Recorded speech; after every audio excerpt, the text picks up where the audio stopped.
Hello and welcome to the stream this evening. It is Tuesday the 27th of August and it's been an exciting day here for me. But it's all gone a bit sour this evening at the moment. Yes, interesting. I'm hoping that the audio and the visuals are okay. A little bit of a 2 and an 8 at the moment, if I'm perfectly honest, with regard to the car, because to start off with, we're going to be running movie cars, and I'll explain why in just a moment. And for some strange reason, my car I can't run. Well, I can, but I can't. It's really strange. 1 minute I can run it, the next minute I can't run it, and I've got no clue why. Before I do that, let's just go through a few little hellos. Hello to Ruthless. Have a good stream and like deployed. Thank you very much. Gamer Get Dan, frustrated, but the first 4 movies he picked out, there was no car. I found the same problem actually when I was starting to look at different cars in here that you might want to run. There's so many that you would love to see that you can't.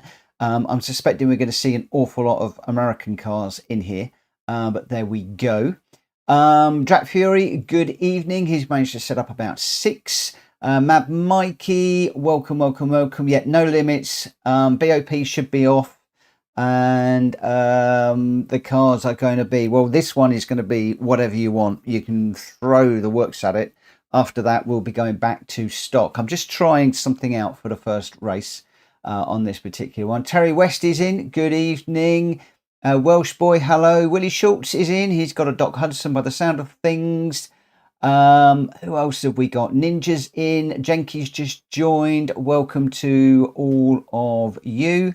And in the race at the moment, we have got Gamer Dan, Welsh Boy, Too Good is in. I'm in. Mab Mikey, Jonesy, Number 1 Pops, Willie Schultz Jr., Stiggy, GDad, GT Tom, Jenky, and Drac Fury. So 14 of 16 at the moment, and we're only just after 9 o'clock. I will, at some point, go through all the cars that people are running. I can't tell you what movies a lot of these are from, if I'm perfectly honest.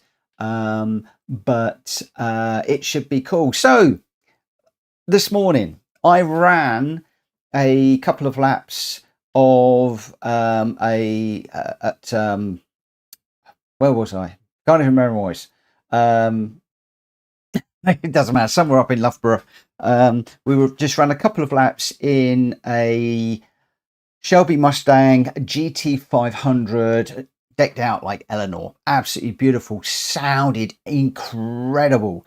The car annoyingly was a little bit tired. It was an original 67 Mustang, I believe, but the bonnet hood was a bit sort of mangled and a bit bent up on one side. The interior had trim hanging off it and all sorts of stuff. So bubble was popped a little bit, but boy oh boy, once he pushed that starter button and it spluttered into life, and it did splutter into life.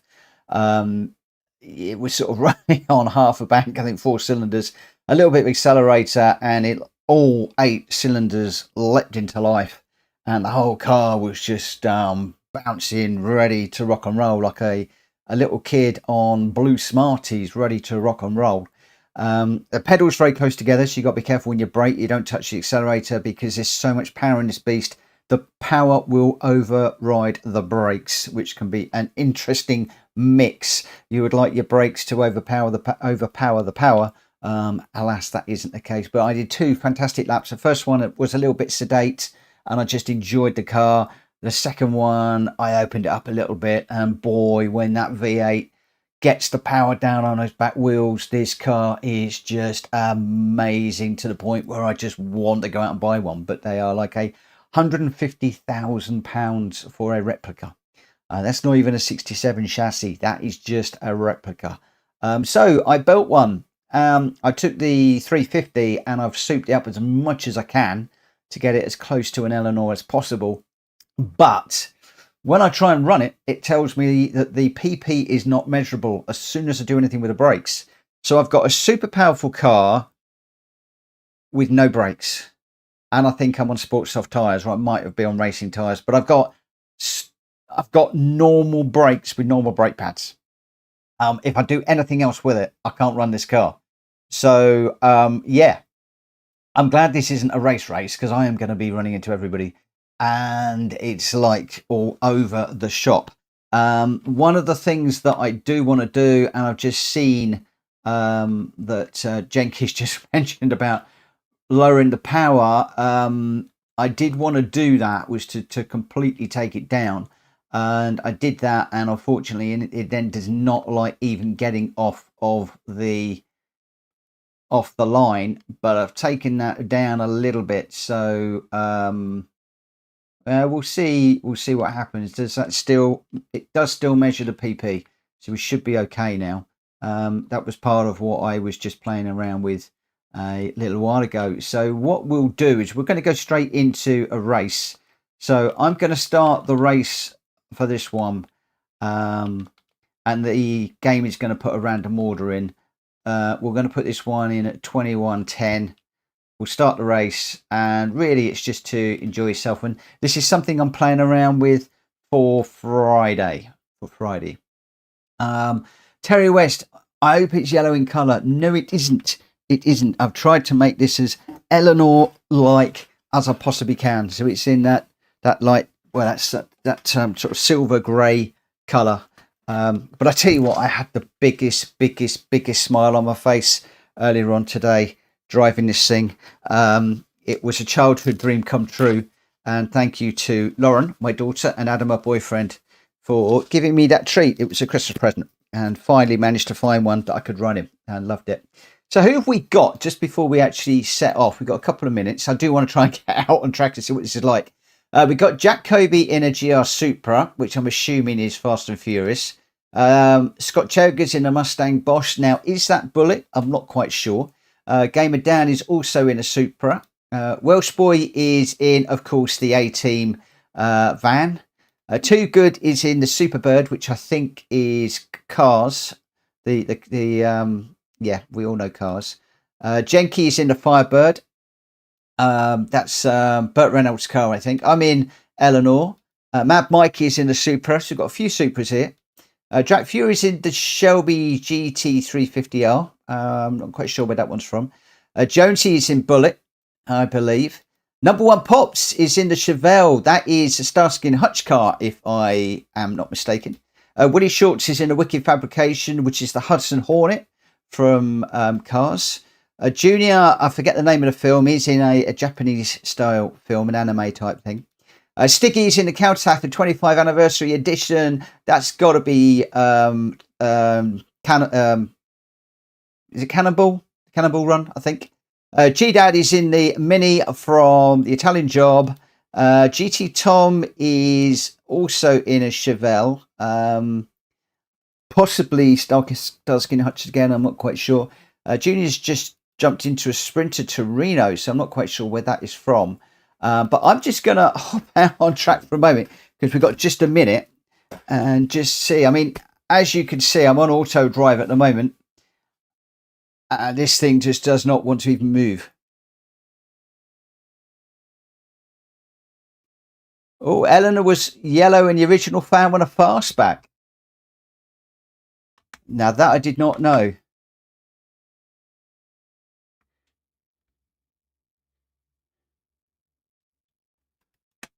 Oh.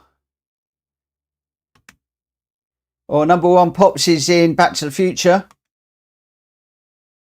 I'm absolutely frightened to even do anything with this car because it is just almost impossible to drive. Oh, the film Gran Turismo. Gran Torino. Okay. Whoa.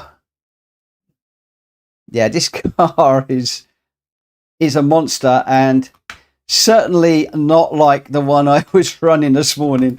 This one is hard to drive. As you can see, you pop the acceleration down and you're in trouble. Jack Fury, can you disable damage and tyre wear? I can do. That's probably a hangover from whatever we were using before. Right, as soon as that's done, we'll get this one underway.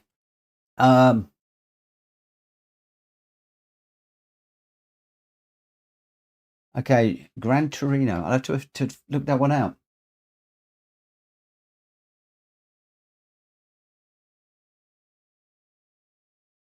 Okay, so it looks like Willie Schultz has done a PSR Radical, which hopefully we'll get to see.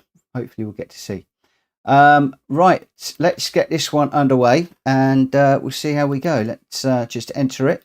Make sure that everybody is in. Jack Kobe, Gamer Dan, Welsh Boy 2, Good Jenky, myself, Mad Mikey, Drac Fury, Number One Pops, Willie Schultz, Junior, Stiggy, GDad, GT Tom, Scott Cheggers, I think, has just jumped into one, so I'm just waiting for Jonesy. And then we are 16 of 16.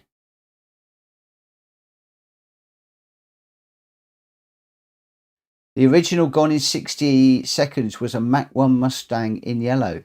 Ooh, I didn't know that. I love this one. I love this one, if I'm honest. Right, let's get this one underway. Let's go racing. Well, say let's go racing. Let's just go enjoy these cars. But yeah, Number One Pops is in the DeLorean, so the Back to the Future car. And yeah, some good cars, some good cars and good films. Jack Fury, are we going around slow for the first lap? Nah, we're just going to go for it. It's a race. It's a race, my friend. It's a race. So, although I am not going to get off the grid at all in this thing, it seriously needs some work. I literally threw it together very, very briefly before we came on the stream. And yeah, we'll just we'll see what happens.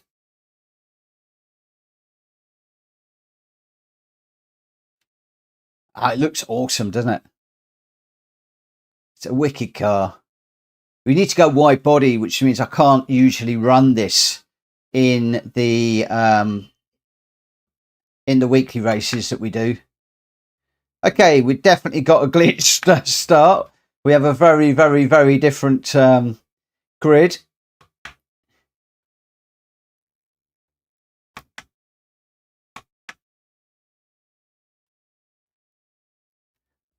Oh, having to be very, very, very careful how the power goes down.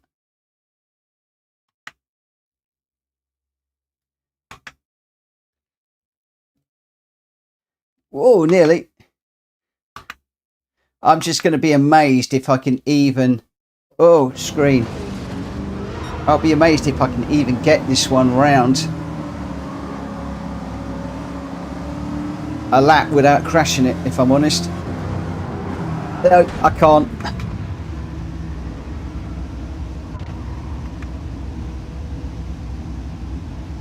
As you'll tell, as you can see, I've got the accelerator full down and it is barely moving.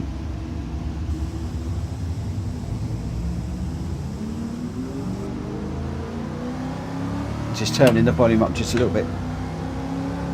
See, when you run one of these in real life, oh,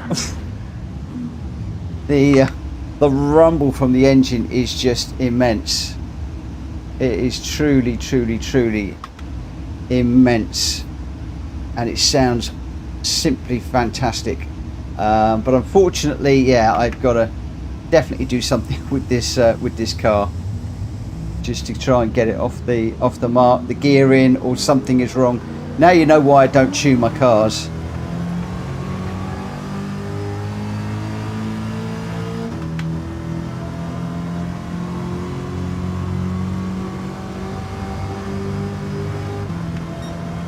And with no brakes on this thing, I'm probably going to brake about 3 miles before we even reach the corner.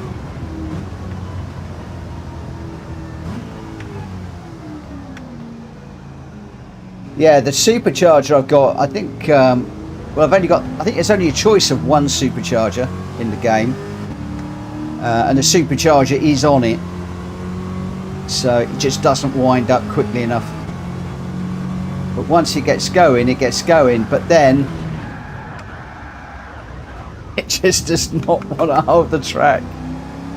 Just the slightest little bit of acceleration and steering, and around you go.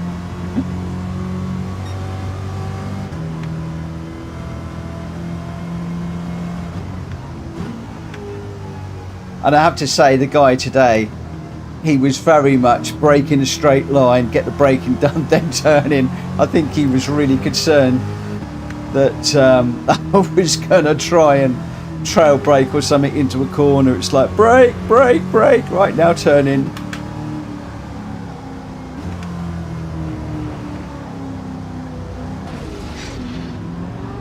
But boy, when we opened it up, it was amazing. And it handled very well, if I'm perfectly honest. With this one, just trying to go through the corners is insane. I suspect the gearing is completely off on the lower gears.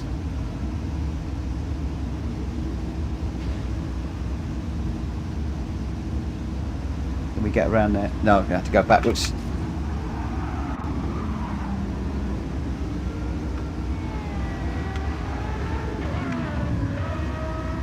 Come on, car, move. Any time today would be good. Oh, yeah, 10, 15. This is 0 to 60 in about 8 minutes.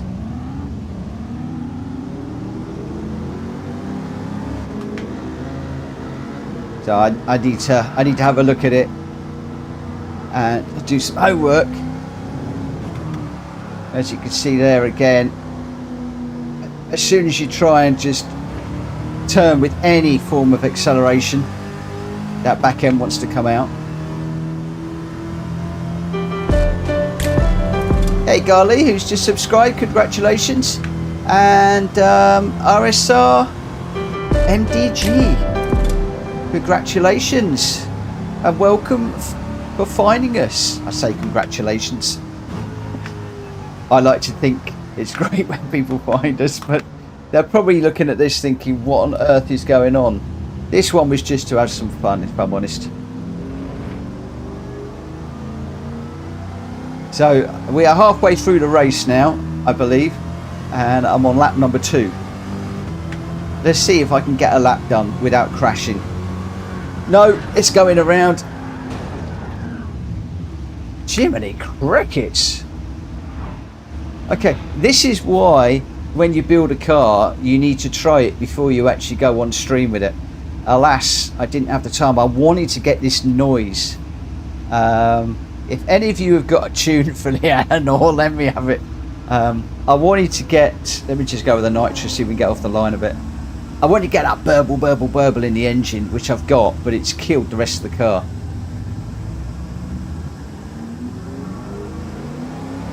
I so wish they would put a GT500 in the game proper.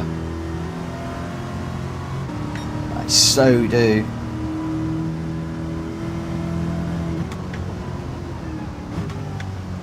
So we'll get all the braking done. We'll then turn in. Then we'll accelerate once we almost get straight. And carefully.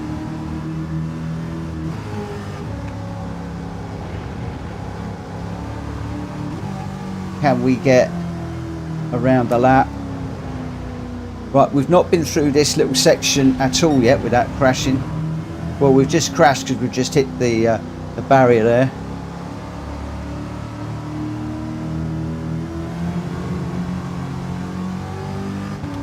My word, we just got through there.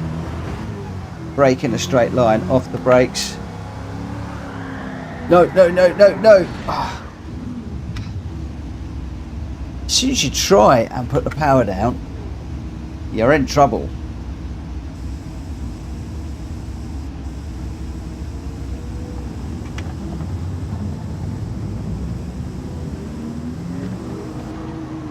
I am going to have a play around with this later on after the stream, I think.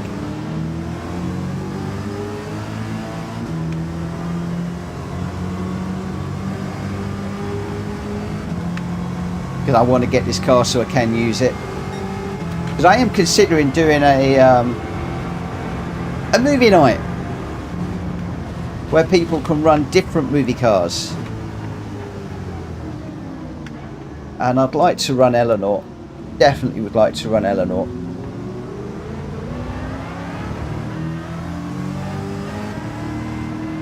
But I'm just so worried about putting the power down when I'm going around the corner. Even the guys behind me are being careful, thinking, When's he going to lose it? When's he going to drop it? I'm going to drop it. Well, it wasn't even on the accelerator then.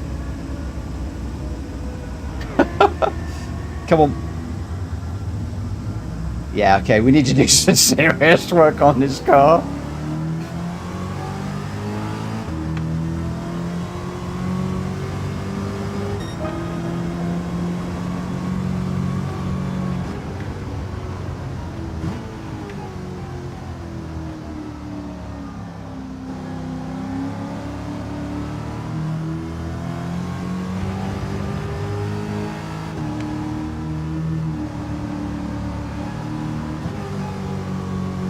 Really is a monster and a half.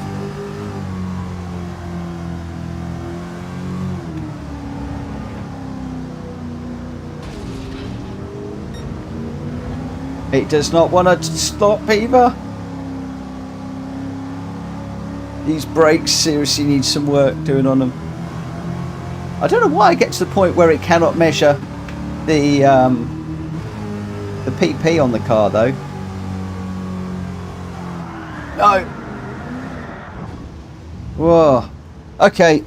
Well, we'll give up a little bit on that. Let's just have a little spectate, and we'll go and see what other people are running, just for till the end of the of this race. I'm going to need to do some work on that car, definitely. So we've got Jack Kobe is in the Supra. He's being chased by Gamer Dan, who is in. What is Gamer Dan? Is that another Supra? Oh, he's being chased by Jack Fury, I think. Or Jack Fury's in the mix in a Mustang.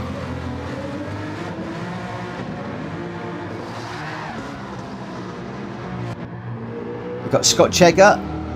Is I think that's the Mustang boss. I think. At least they're moving. At least they're moving. Better than I am. Better than I am. It's a good job some people managed to sort their cars out. Number one Pops is in that DeLorean from Back to the Future. We won't see all of the cars, just a few of them. Jenkins running in the Trans Am. Oh, he's got the Firebird on the bonnet too. Flames spitting out the back of that, twin exhaust pipes. Junior.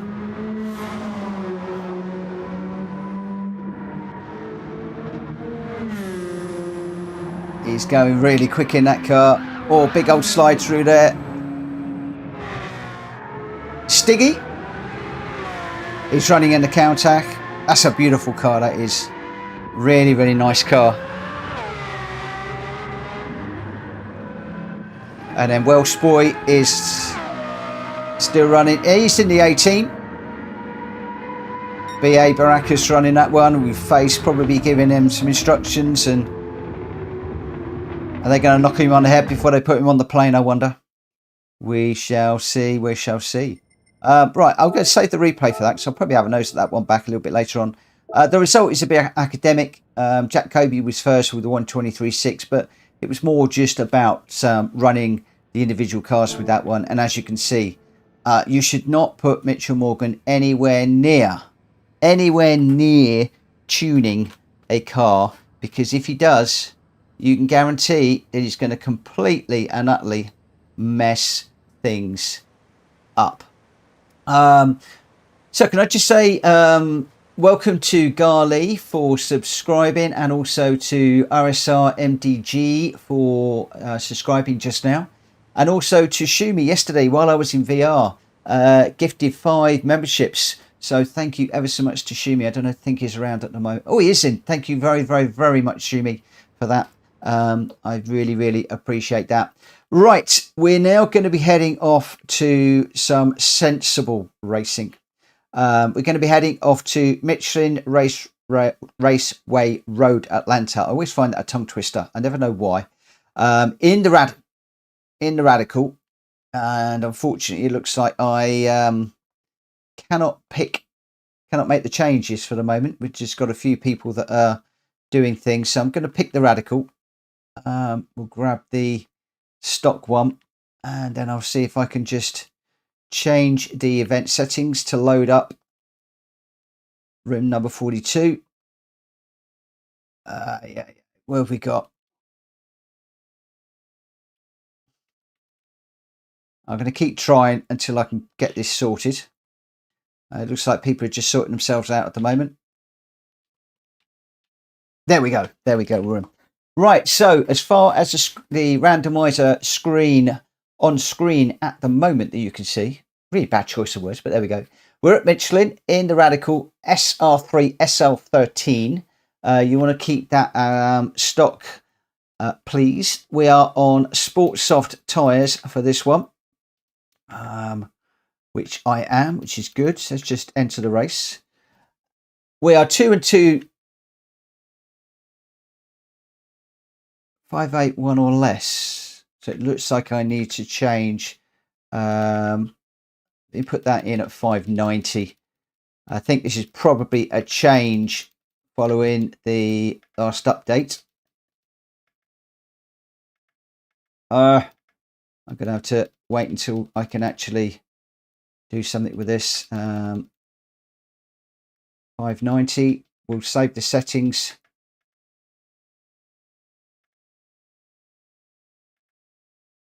There we go. Right, and what I'll actually do, I'll put you back over onto the main screen now. But what I will do is, this is room number 42.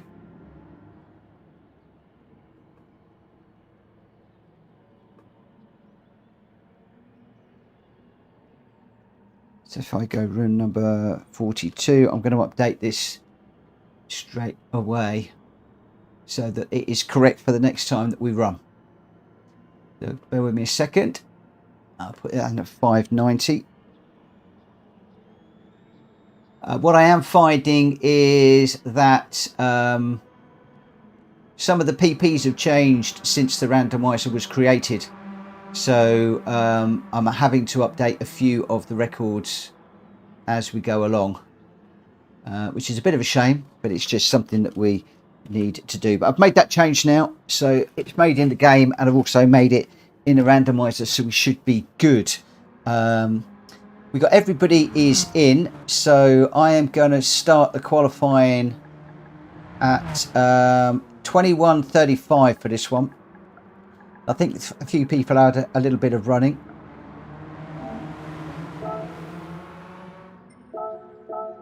So we go 21:35, and then that will just give us a little bit of time just to run. Let me just get my wheels sorted out and change my profile a little bit. Let's just see if that has worked. Right, so we just minimize the randomizer just so it's out of the way and I can see what's going on with the stream.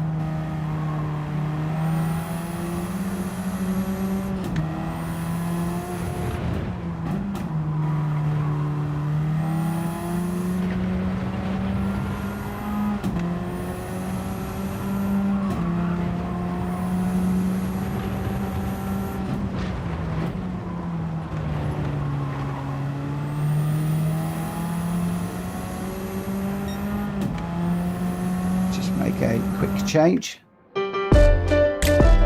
This profile, just want to take the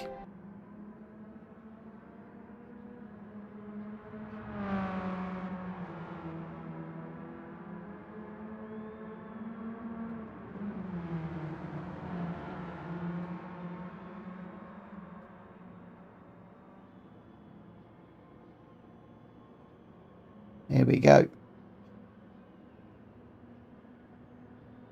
So we've got quite a few new people in. We've got RSR Eric, RSR Orange Queen. Welcome, welcome, welcome to you. I can see Shumi's in. Good evening, Shumi. RSR Pocahontas.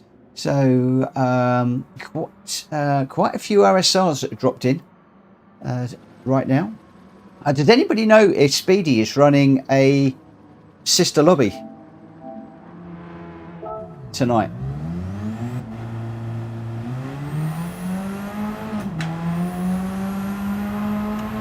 Okay, he is. Cool, cool, cool. So if anybody wants to run in a respectful lobby, Speedy B, aka John, is running a sister lobby. So by all means, please pop across to his lobby and have a race with him if you're looking to race and you can't get into mine. I was up very, very early this morning. So we're going to try something new later on. We're going to try and raid Speedy B's channel when I finish mine. So not something we've done before. So you might find, those of you that are still around, that you get transferred from my channel to Speedy's during the closing part of my stream. So I'll do my goodbyes and then yeah, transfer you guys over. Oh, Willie's in his own, he's radical. No doubt we will get to see that at some point, Willie. Or is that Willie that's just scampering across the grass there? No, it isn't. That was Drac Fury scampering across the grass.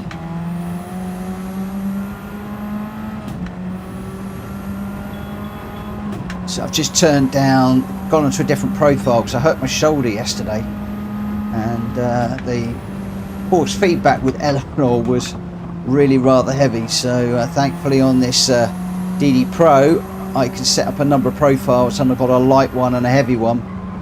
So I've dropped onto my light one.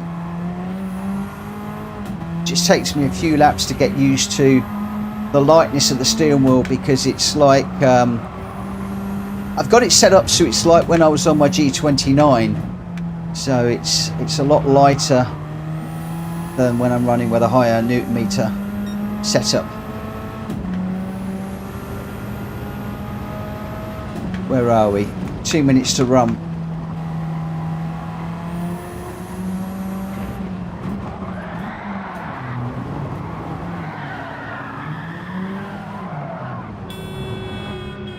Right, let's just hop out. Let's have a look at some of the liveries that we got running tonight.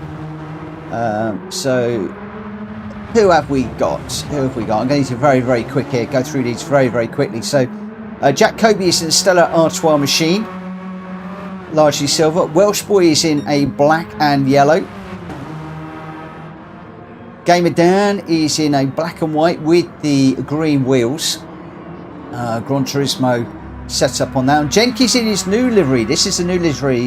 He's dropped the yellow and black. He's now gone silver, black and red, which is confusing the living daylights out of me. But there we go. Jonesy is in a red one with a big white M on the front. Scott Cheggers looks like he's in a standard blue car with a, was that a black bonnet? Jonesy we just saw.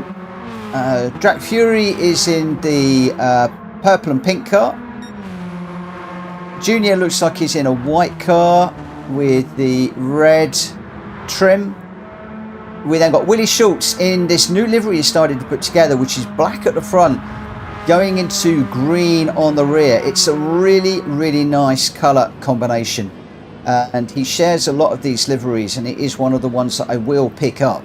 And almost definitely I will be dropping that on to my car as soon as I get a moment. Some beautiful liveries he's doing right now. Number one Pops is in the Guinness car, and I'm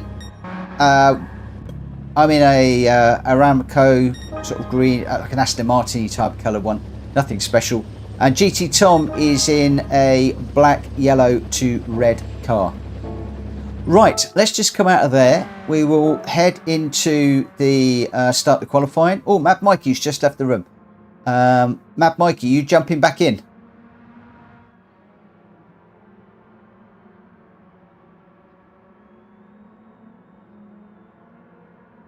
I'm not quite sure what Mad Mikey's doing. I don't really want to cut him off, but I also want to get back to starting races at the time that I've said, so I'm not quite sure.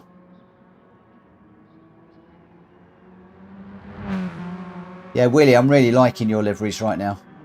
They really do look good. I think we've lost Mikey. Yeah, I wonder if he's got a technical issue. So I may well just get this one underway.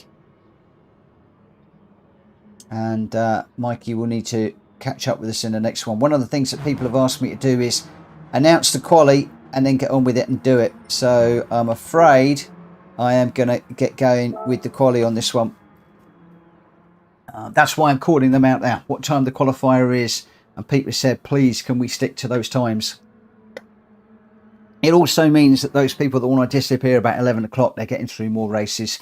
So it does make a lot of sense. And I apologise for cutting anybody off.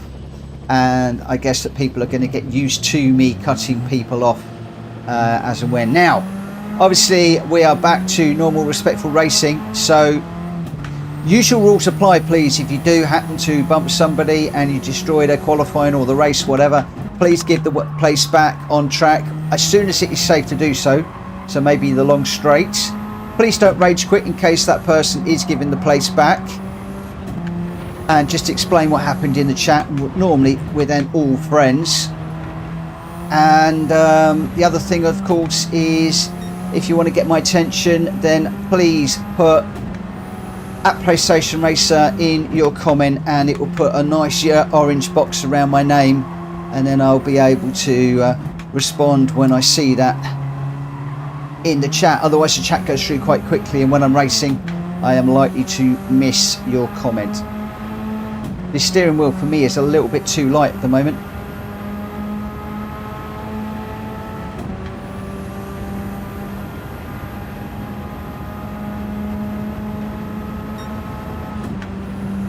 So I'll just remind you, anybody that wants to race in a respectful lobby this evening and you can't get into mine, then John, Speedy B, has got a lobby open. He will be streaming. So please head over to his. I'm going to be doing the advertised schedule of races, and then because I was up very, very early this morning and feeling it a little bit now, and it's been a really exciting and fun day, I will... Gamer Jan just going up the inside of me there. I'll be handing over to him a little bit later on. So with regards to the stream, we're going to try and raid Speedy B's with any of you that are staying on the stream. Obviously those of you that disappear during my close down, you won't be moved over. Anybody that stays on the stream, you will be, but I'll cover all that a little bit later on. Something new we're trying.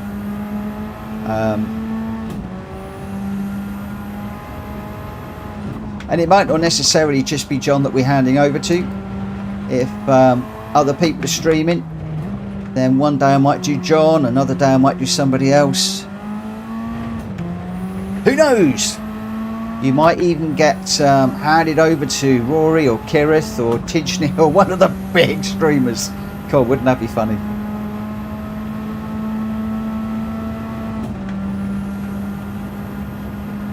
That would be a laugh and a half.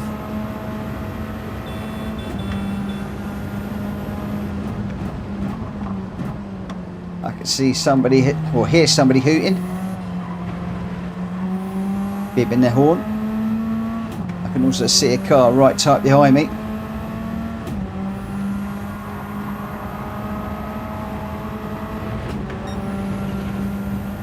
What I ought to do is change into that view so I can see what is going on behind me. As much as I like the dashboard views now.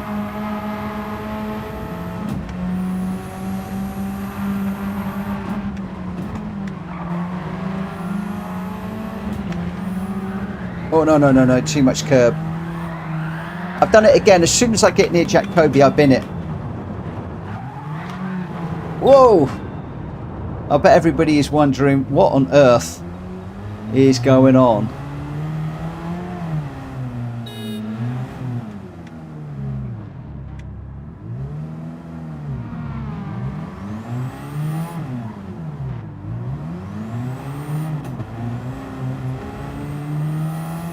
Couldn't get back on the track there. So many cars coming tearing down the hill.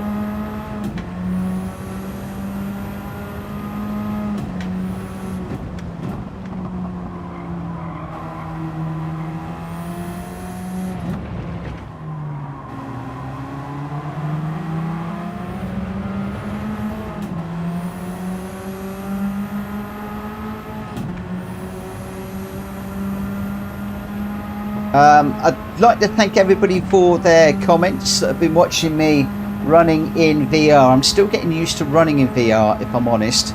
Still wearing my glasses at the moment. I haven't got my lenses sorted out yet. So just playing around with that and getting used to racing in that, especially with the limited information. Although there is obviously a lot more immersion in the game now. And some nice comments from some people saying I'm getting quicker, which is really nice. I appreciate that very much. And a few people saying that they didn't realise I could race like I do when I'm not streaming and watching the chat and OBS and alerts and what we're going to do next, and are people being good and is the chat clean and all this stuff that goes on. Very often when I'm streaming, my mind is only half on the racing, the other half is on all of another million things. So it's absolutely lovely that some of you have been saying that you've been enjoying me watching just racing, flying the wall style, where I'm concentrating more on braking zones, turning zones and stuff like that. Still making mistakes, so still don't feel that I am not quite ready for I'm not quite ready for the dailies yet. Gamer Dan, track limits are not on. Oh, okay, let me just make a note of that to double check. So this is room number 42.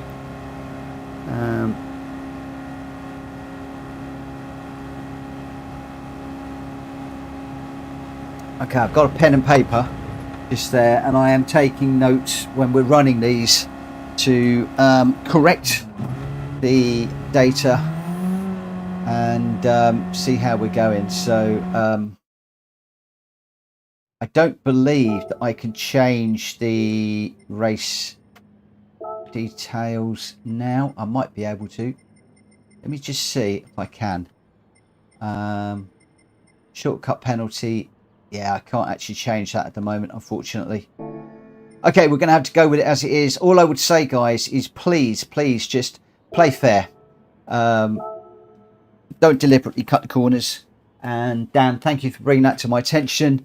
And I will arrange to get that addressed as quickly as we can. In fact, if I remember, I'll do it at the end of this. In fact, if you guys scream out at PlayStation Racer track limits, as Gamer Dan's just done there, at the end of this one, I'll get the game updated accordingly. I'm not quite sure how that's happened, because normally we do track limits for all of our races, so that is clearly an oversight on my part. Okay, thank you, Eric. Thank you for the good luck. Good luck, everybody. The only good thing is, as we go over the top, I haven't got to worry so much about track limits.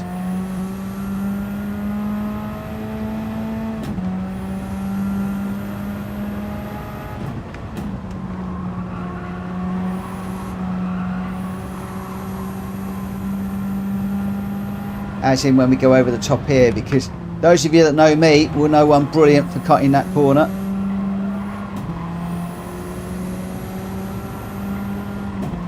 Have we got another glitch start? Oh, what is it with GT7 and glitch starts? Do we need to restart this one? Let me know in the chat if you want me to restart this one, or whether you just want to carry on with it. What do you think we should do? I don't know how glitched it was.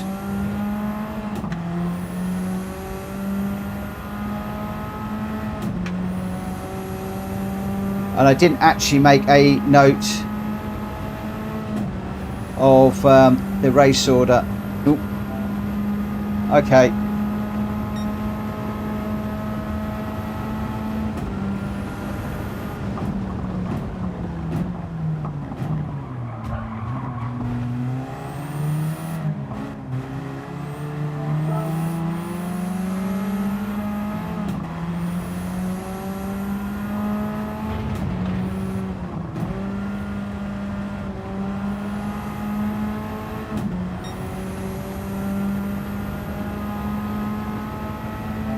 Right, now apparently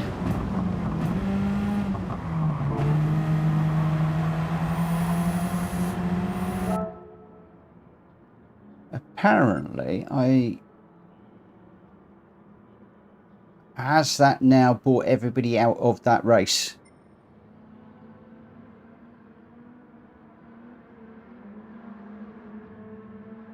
Yeah, Drac, unfortunately, I was doing all right there too. It looks like we got a massively glitch start. I did think it was strange off the line. I was nearly 2 seconds ahead of everybody else. I'm getting really, really fed up with these glitch starts now. Yeah, I did see you say R1.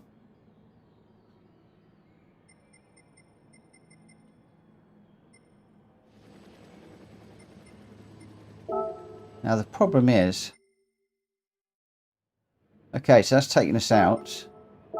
Edit the event settings. And somebody said about shortcut penalty. We'll now set that to weak, and we will save that. That is now saved. And we'll just go. I'm going to go practice some race. And as soon as everybody's ready, we'll just go for it.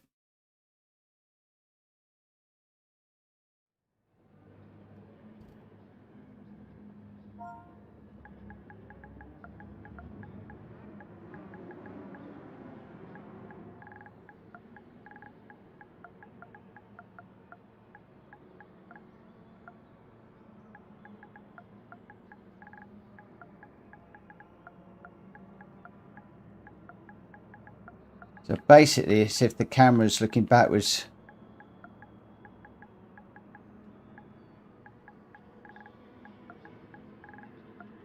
As people are saying. Because that tends to be the main one. You start off with, and if the camera's looking back at your car, if you press R1 or just change the camera, then it will normally sort that out. VR is not going to work because I've been there and I had that problem. So we'll see how we go. So at the moment we got Jack Kobe, Scott Cheggers, Gamer Dan, Welsh Boy 2, Good Jenky, Jack Fury, Jonesy, number 1, Pop Schultz, Jr., GDad, GT Tom. I need to tick in. And we've got AO and Stiggy. So is Stiggy racing? I noticed he wasn't in the last one. I don't know whether he's racing or just spectating at the moment. Let's just see what he says. Is there anybody in the chat that is waiting to race and can't get in? Because obviously at the moment it looks like Stiggy is holding a place at the minute. I'm happy for him to hold that place if nobody is waiting. If somebody is waiting, then I will ask him to give the place up, or I'll reluctantly have to boot him out to make a place for you. At the moment, the chat seems quiet.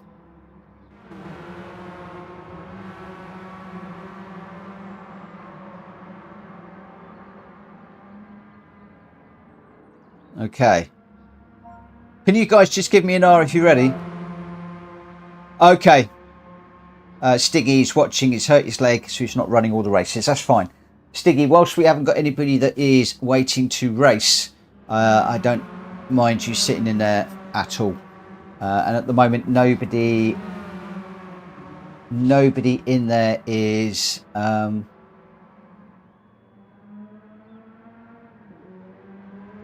Okay, let's...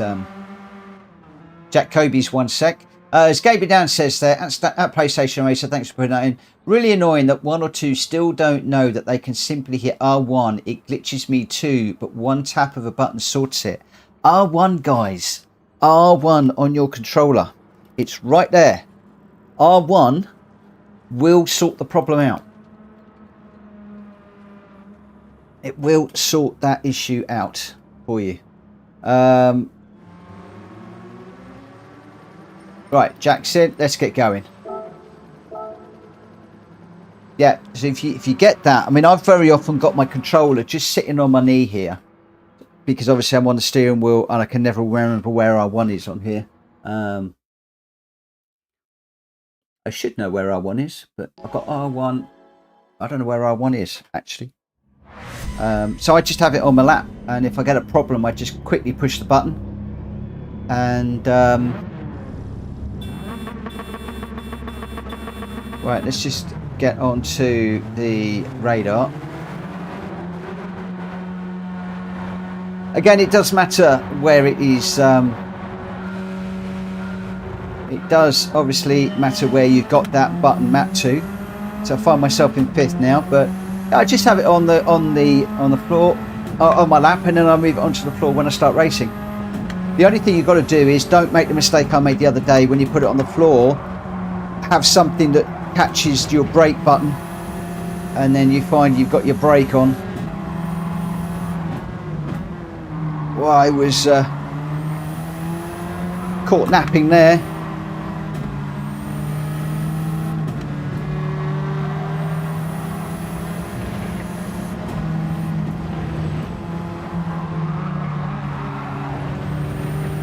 Oh look, I turned track limits on and now I'm over the limit.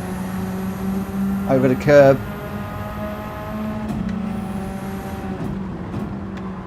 So that's going to give me a half second.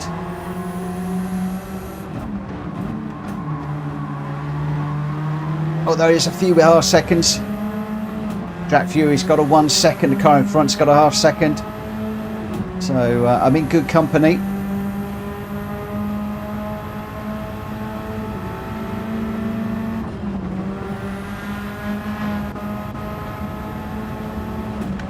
Got a fast car coming down the outside. I'm going to give that car some room, because obviously I have just served my penalty, so I'm going to be slower. Almost went a bit too deep there.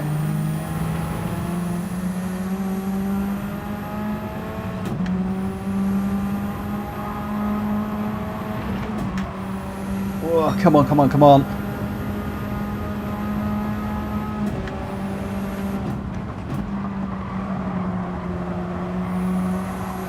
Just chasing down number 1 at the moment.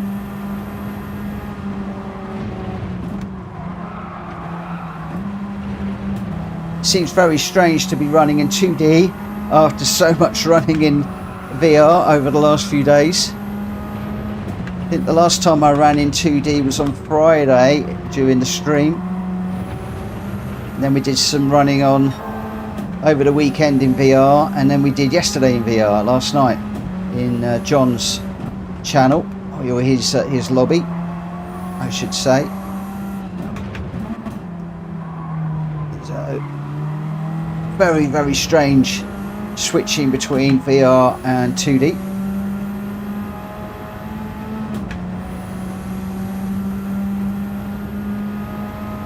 Reese, good evening. Thank you for joining us. Could I just say thank you to everybody that subscribed tonight and got me just over the 2600. I did notice it was 2603 a moment ago, and then it dropped to 2602, but oh, if we could finish the stream on 2600, I'd be well happy. It's been a long time getting up to that figure, and then we're going to need to be on our road towards 2700, which will take some time to get there, no doubt. But I really appreciate everybody that is subscribing right now and enjoying the content, both my normal videos and more so the streams, the random racing that we're doing, and also people are saying they're looking forward to watching me dive into the daily races. And I'm going to have to go quiet because I have a certain friend of mine right behind me, and I am determined not to let him pass this time. Oh no, my friend. One movement.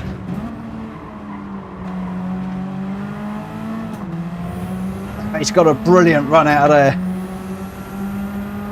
Oh, I thought he was going to have me. I thought he was going to come underneath me. He has got a slipstream. ahead, Wine Gums. Oh, will you say thank you to Cheech for sending you over? I appreciate that. Thank you, Cheech.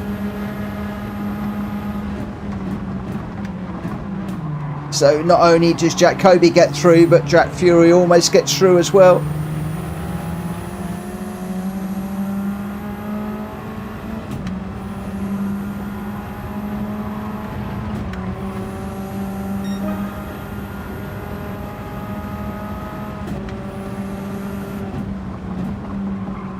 I'm actually enjoying getting out in some of the other lobbies, friends lobbies, and catching up with some of you guys in those lobbies and having some really good races. I'm thoroughly enjoying watching Unfazed at the moment, who's got really quick. I'm looking forward to catching up with Gamer Dan and Jack Kobe, Welsh Boy, some of you guys in those lobbies as well, and just seeing if I can keep up with you guys when I am not jibber jabbering on the stream. You can see there, that's a lack of concentration.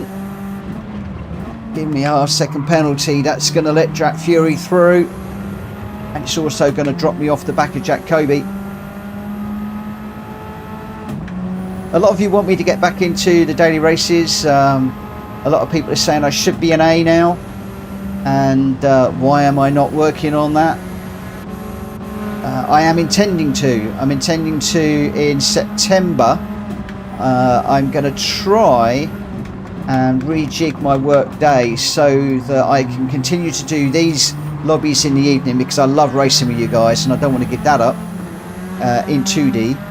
And then I'm hoping to do the daily races in VR during the day, so possibly between sort of 11 and 12, half 12, something along those lines. Got to be careful here. I need the radar on. I've got Jack Fury up on the inside. We're going through there side by side. I've got another car joining the mix as well. We won't be able to get through here all together side by side. Oh, big old slide. Dirty tyres. I've got to slide again. I've got to gather this up. That's going to let Jack Fury get away from me. It's also going to let Welsh Boy get right on the back of me. Oh, don't go over the line. That's, I think, was a wheel over the line. I kept it on the curb. I think we just about got away with that. Yeah, so that's what I'm planning on doing for the daily races. So it'll be in VR, be during the day. One of the reasons I don't use VR in the evening is I want to be able to interact with you guys in chat. Whereas when I'm running the daily races, I want to be able to concentrate on the daily race more than streaming, so it'll be more fly on the wall for those.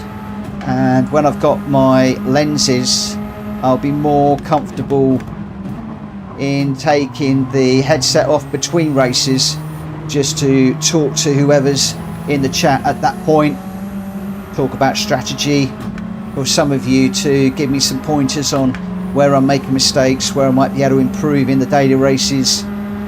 Share some of my tips with people that are new to daily races and stuff like that. Oh, dirty air there. That radical getting really light. So that is the plan. It's something I've been building up to. Not quite there yet.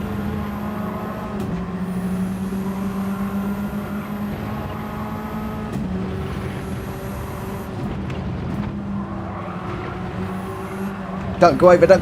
Ah, it's over the line. Problem is, I'm used to a totally different line through the second part of that corner, where you're taking a lot more curb and you're getting the left-hand wheels right up on the grass. And I'm finding with the new physics, these cars do not like jumping across the curbs quite so much. Yes, getting interesting. Reece just mentioned the Radical is a Peterborough built car. Absolutely, Peterborough here in the UK. I believe, I might be wrong, but Jack Kobe was at the factory a week or two ago and out in the Radicals. So I've been waiting for him to say, hey, I bought one. Or some exciting news. But haven't heard anything yet. But I'd love to get over there and see them going around, and I don't know if they have a test track where they test them and people can go and watch. That'd be cool to do, but this little Radical's a lovely little car, especially around here. Pretty good around Brands Hatch too, and some of these tracks really nice to race.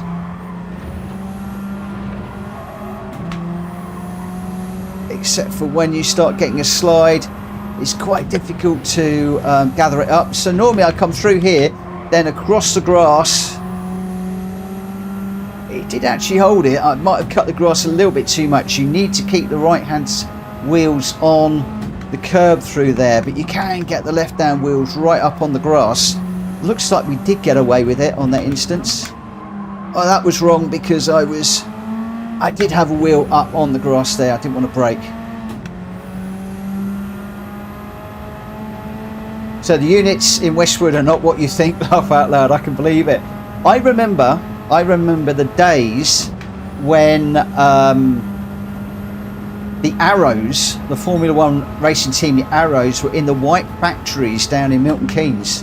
And I remember sitting outside as a lad, as a teenager, watching them switch the cars around, because they couldn't work on 3 cars in the garage at the same time because the garage was so small.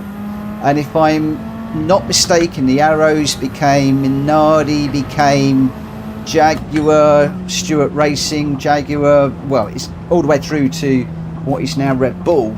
And when I think about the one single white factory unit that they had to what Red Bull have got now, it is like, it's more than worlds apart. It's like universes apart, completely different.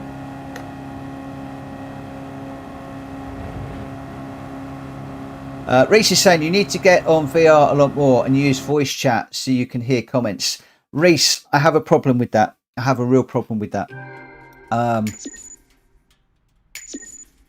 Maybe I do, maybe I don't. Maybe I've got to get into that and just try and set it up. Being deaf, I have too much going through one ear. So I've deliberately not gone for voice chat through my left ear. It's just, it all becomes a morph of noise and I struggle.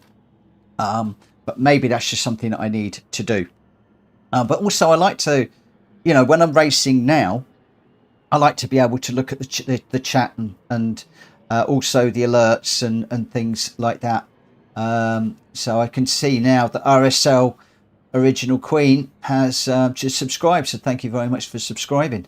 But yeah, so yeah, I do struggle with too much going through one ear. I find it very off-putting. It's an excuse. Maybe it's something I've got to experience. Maybe I'll look at that over the next few days.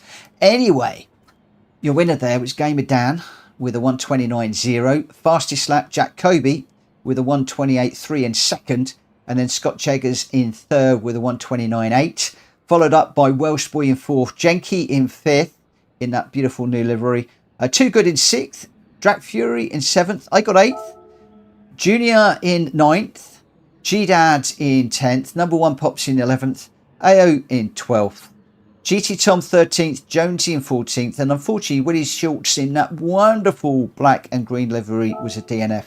Your top three again, Gamer Dan, Jack Kobe, Scott Cheggers. Nicely done, my friends. Nicely done. Let me just switch across to the randomizer very quickly. And if we bring that randomizer up, and we will go across to the next race, we are going to be heading off in the GR4s to Dragon Trail Seaside for what should be an awesome race. A track that a lot of people know and like, in a car that a lot of people know and like. So assuming all of the details are correct in this one, and I haven't got any more modifications to make, we should be GR4s around here, 6 laps. I've got tyre wear 1 and 1. We'll have a look at that in a moment. The mechanical damage is light and we're in racing soft. No need to pit. So whilst you guys are getting ready, let me just dive into the settings just to make sure. So BOP is on. We have got the damage is light, 1 and 1 on the tyre wear. So nothing to worry about too much on that. GR4 racing soft tyres with no need to pit. on this one. The shortcut is back to weak as it should be. So I think that we are all ready to rock and roll. My car for this one, what car do I want to go with? I've been running with the Porsche lately. Let me just try the Porsche and see how we get on with that. I do quite like this colour scheme with the yellow and then the blue, red and black. But I haven't really set on a colour scheme at the moment. Working on some different sponsors and stuff at the moment. So I need to try and sort out a livery that everybody's happy with and that we can use for all of the cars. That said, at the moment, I am so sold on Willie Schultz's black and green. That is really playing with my mind at the moment, if I'm perfectly honest. Okay, qualifier at 22.15. I want to do a few laps in this car before we go out. Let's just pop the screen back. Yes, I am getting used to moving the screen backwards and forwards. Not always, but getting a little bit better. Gamer Dan, last one for you. No worries. Jack Kobe, I was at Donington where Radical have a showroom. Was out on a track day doing some stuff. And they need double shifting in real life, says Shumi. Cool.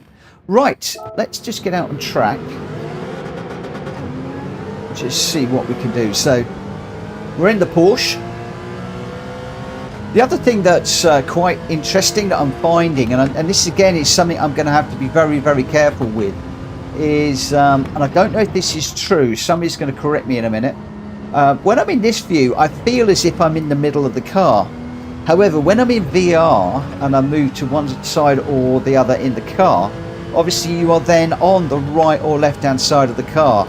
So in VR, one of the things I'm really struggling with, not that was just an awful corner, but one of the things I'm struggling with is track limits, because I think I'm trying to drive the car like I do sitting in the middle.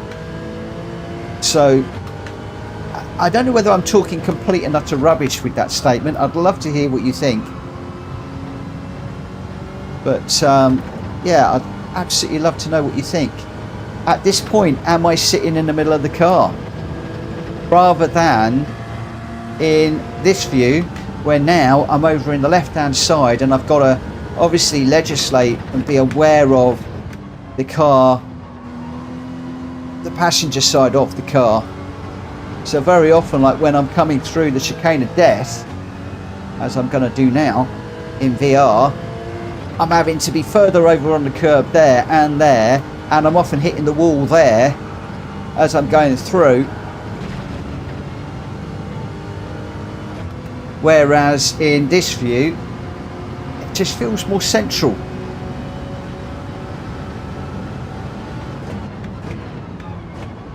I don't know if that is me or that is why I'm constantly getting track limits in VR and not so much in 2D.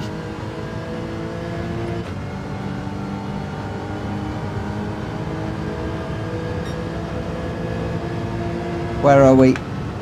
22.10. I think I said 22.15. I did. So let's just go back on track for a little bit longer. I've never been to the Codsworth place, Reese. Driven a few Codsworths. As I was saying to Vic earlier on his stream, I was just viewing it while I was working. I was fortunate. We did it wasn't a Ford day, it was like a manufacturer's day at Millbrook one time, and they had this little rally stage set up, like not quite in the car park. I think it was a proper rally stage. Anyway, it was set up and you could take the Ford Escort Cosworth around, and the guy said, you know, over lunchtime we caught up with him and we were just talking. He said, hey, you weren't too bad around that stage. He says, how do you fancy coming out with me and I'll show you how to do it properly? And I thought, oh, you bleep bleep bleep, you know, you one minute you're saying I'm doing well and then saying, oh, I'm not driving properly. And I said, yeah, go on then. He strapped me into this Escort Cosworth, and oh my goodness, I thought I was driving the living daylights out of this Escort Cosworth around this rally stage. I was going at a granny pace compared to what this guy did. I can only liken it to the day that I was taken up in an aeroplane doing aerobatics. The two best things I think I've ever done. Aerobatics in an aeroplane and going around this little stage, rally stage, in a fully spec'd Escort RS Cosworth with a professional driver. Amazing. Amazing, amazing, amazing.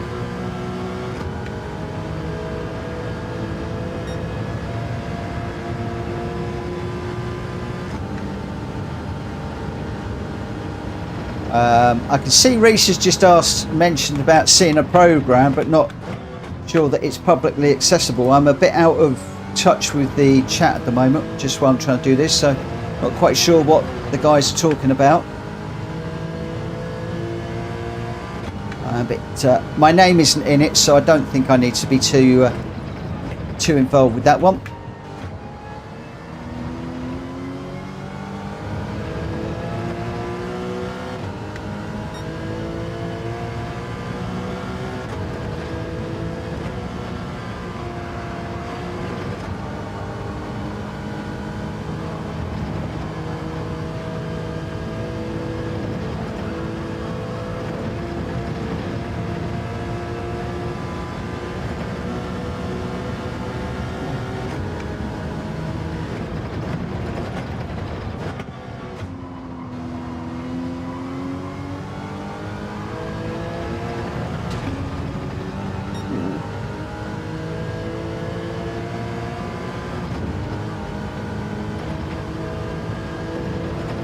Let's go flat through here. Can we get through? I was struggling to get through there with the GR3s the other night. A little bit easier with the GR4s.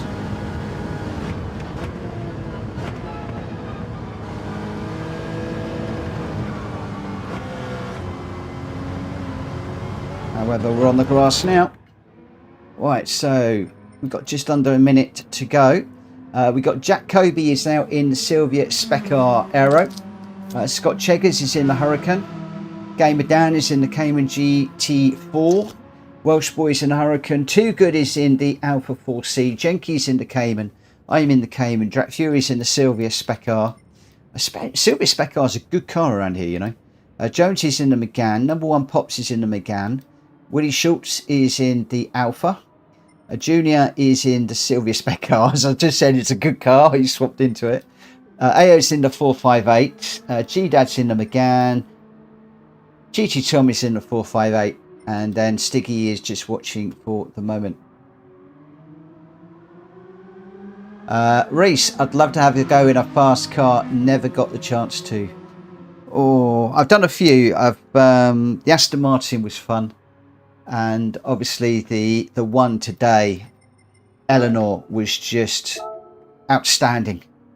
Outstanding. I mean, you're not racing or anything. We were literally just running circuit.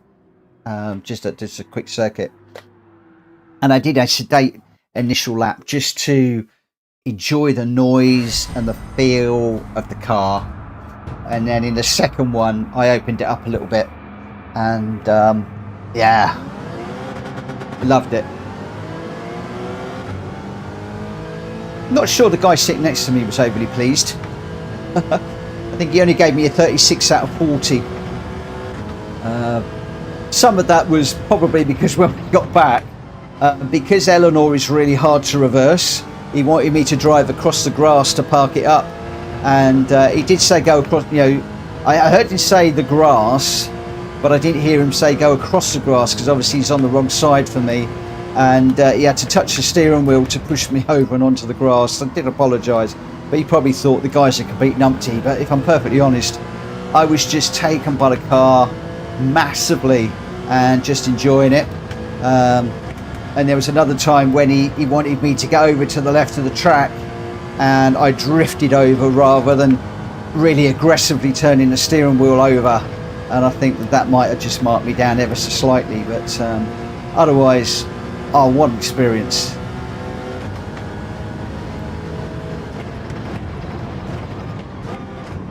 That was just one of these driving experiences that you could do. Lauren and Adam bought it for me for Christmas, and I've been holding off to try and get Eleanor. But you could drive all sorts.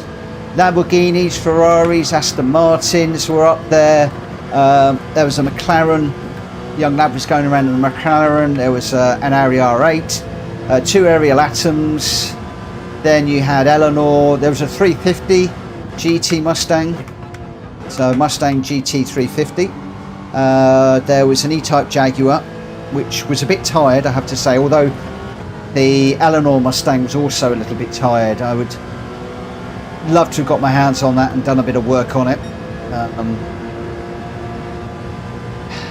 There was an AC Cobra that was up there as well. So a good old mix of cars and several Ferraris. There was some couple of 458s. There was a convertible and a couple of hard tops. A couple of Lamborghinis. One was an Aventador and one was a I can't remember. I'm not great on my Lamborghinis, if I'm honest. I know one was the Aventador. The other one wasn't a Diablo. Nothing as exotic as that. I can't think of it now. It's in the game. It's in the game. Whoa!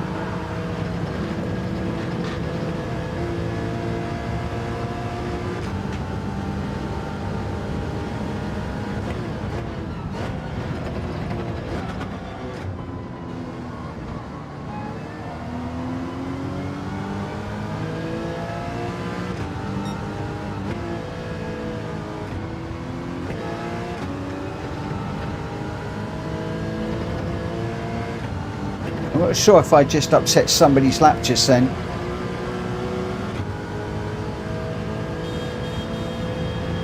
What company did I do it? It was Everyman Racing was the company that I did it with. The actual gift was with somebody else. I can't remember what the gift company was, but Everyman Racing up in Loughborough was the company I did it with. But I've done Silverstone. I did an Aston Martin at Silverstone, which was brilliant. I actually got double the number of laps that I should have done there because of the problem, and I actually did the best lap ever around Silverstone, 20 miles an hour around Silverstone in an Aston Martin, and it was the best lap ever. I actually enjoyed that better than the flying lap that I did, or the flying laps. And the guy that I was with relaxed too much, forgot that he was supposed to be coaching me, and I threw it off the track, which was interesting. I didn't actually spin it, we just got it out on the Astro, went really deep into a corner. Not that I would ever go deep into a corner, you understand. Yeah, it woke him up and he was like, whoa, whoa, brake. It was quite funny actually.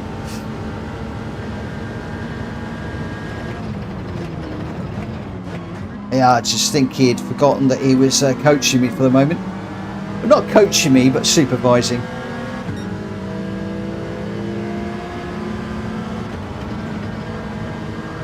Oh dear, that was a nasty little bump off of the curb there. Come on, Mr. Kobe. Hurry up, get a move on. I'm catching you.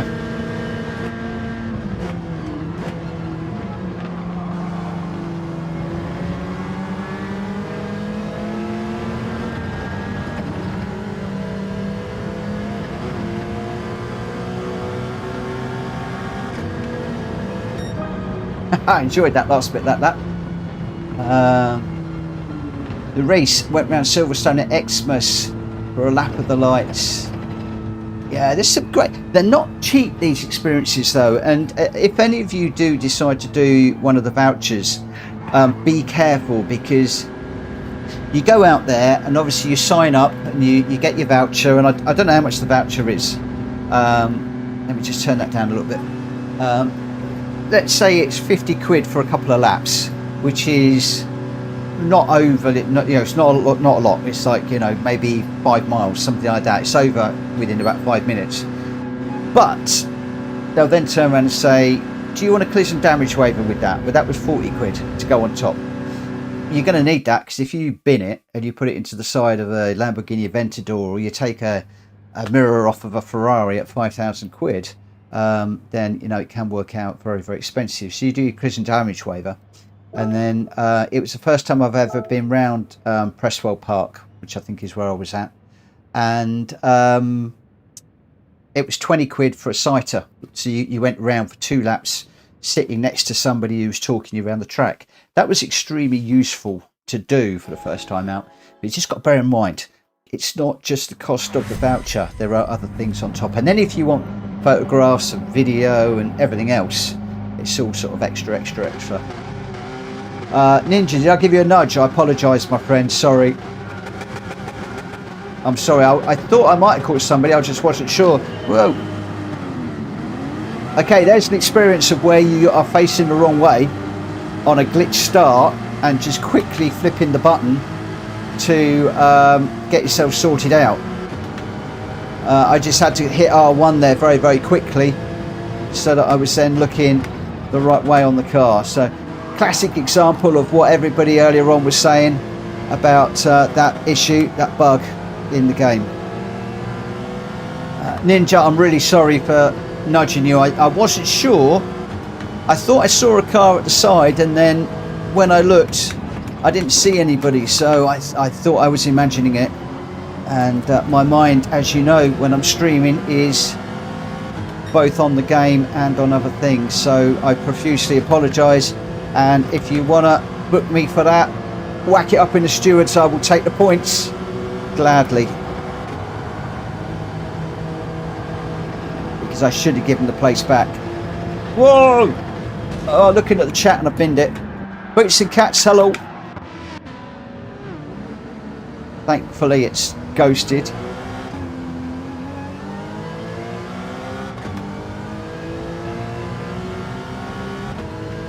Oh, that's a shame. We were going okay there, and now you know why when I go into the daily races in VR I'm not going to be looking at the chat.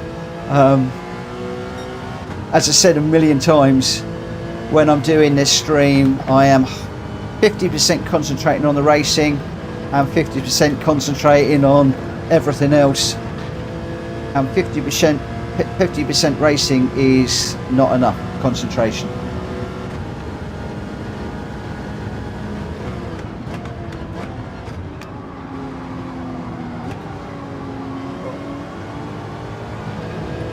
Let's go for it. Gamer Dan just apologising to Scott Cheggers. IRL 9010, good evening, my friend. Unfortunately, you've been banned by Stream Elements for a moment. I'm imagining that's going to be capitals or something, or might have been saying hello to somebody with a name that's all in caps.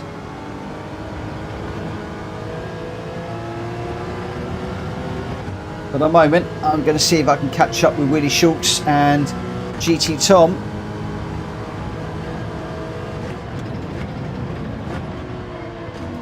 I'll tell you what I am absolutely loving is the number of people that came to us and they didn't want to race online, and took them a while to actually take the plunge, and because they felt they were too slow. Now they're racing with us, and they're some of them are absolutely flying and going really, really well, and I love it. I really, really do.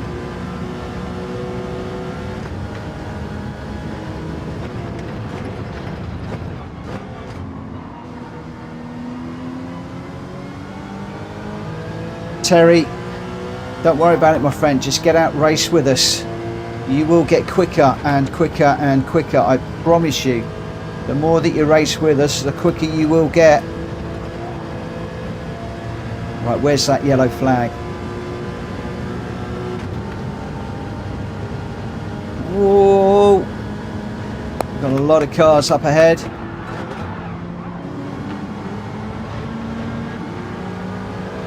Here we go. Stay off the grass.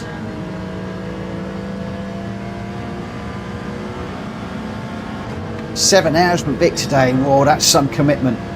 I'm loving what Vic is doing for the community actually at the moment. I just need some room for Drac Fury on the outside. Hopefully we should get the inside for this one. We do. Yeah, Vic is working very, very hard to get his performance up, and he's opening up lobbies for, I hate to say the slower racers, but that's what they consider themselves, racing with the so-called pros, the quicker guys. But I'm just loving the way that the community, I don't care whether you're fast, slow, driving Miss Daisy, whatever, I really don't care. I just love the way that everybody's coming together and helping each other, and it's brilliant to watch. And I would like to get into a few of those lobbies when I can. Been a bit busy with work at the moment, so not really had the opportunity. Reese, the days of not having a full lobby, you could join any time. Very, very true, Reese. A lot of people get in here and then don't want to leave. Reese, if you want to run with us, Speedy B, Speedy_BE, is running a companion lobby. I don't know quite what I need to call it at the moment, but he's one of our community. He is running a lobby at the same time as me, and he's taking up the people that want to race that can't get into my lobby. So sometimes he'll run the same races as me. Sometimes if they don't particularly like what I'm doing, he'll run other things. So for instance, on a Friday night when I'm running a special that maybe somebody doesn't like so much, he'll run some other races. So if you want to race, head over to Speedy B, and I'm sure he'll be glad to have you along. And yeah, I am dying for the day when Polyphony Digital support 24 racers in this rather than just the 16 that we've got now. Jack, bear me a second.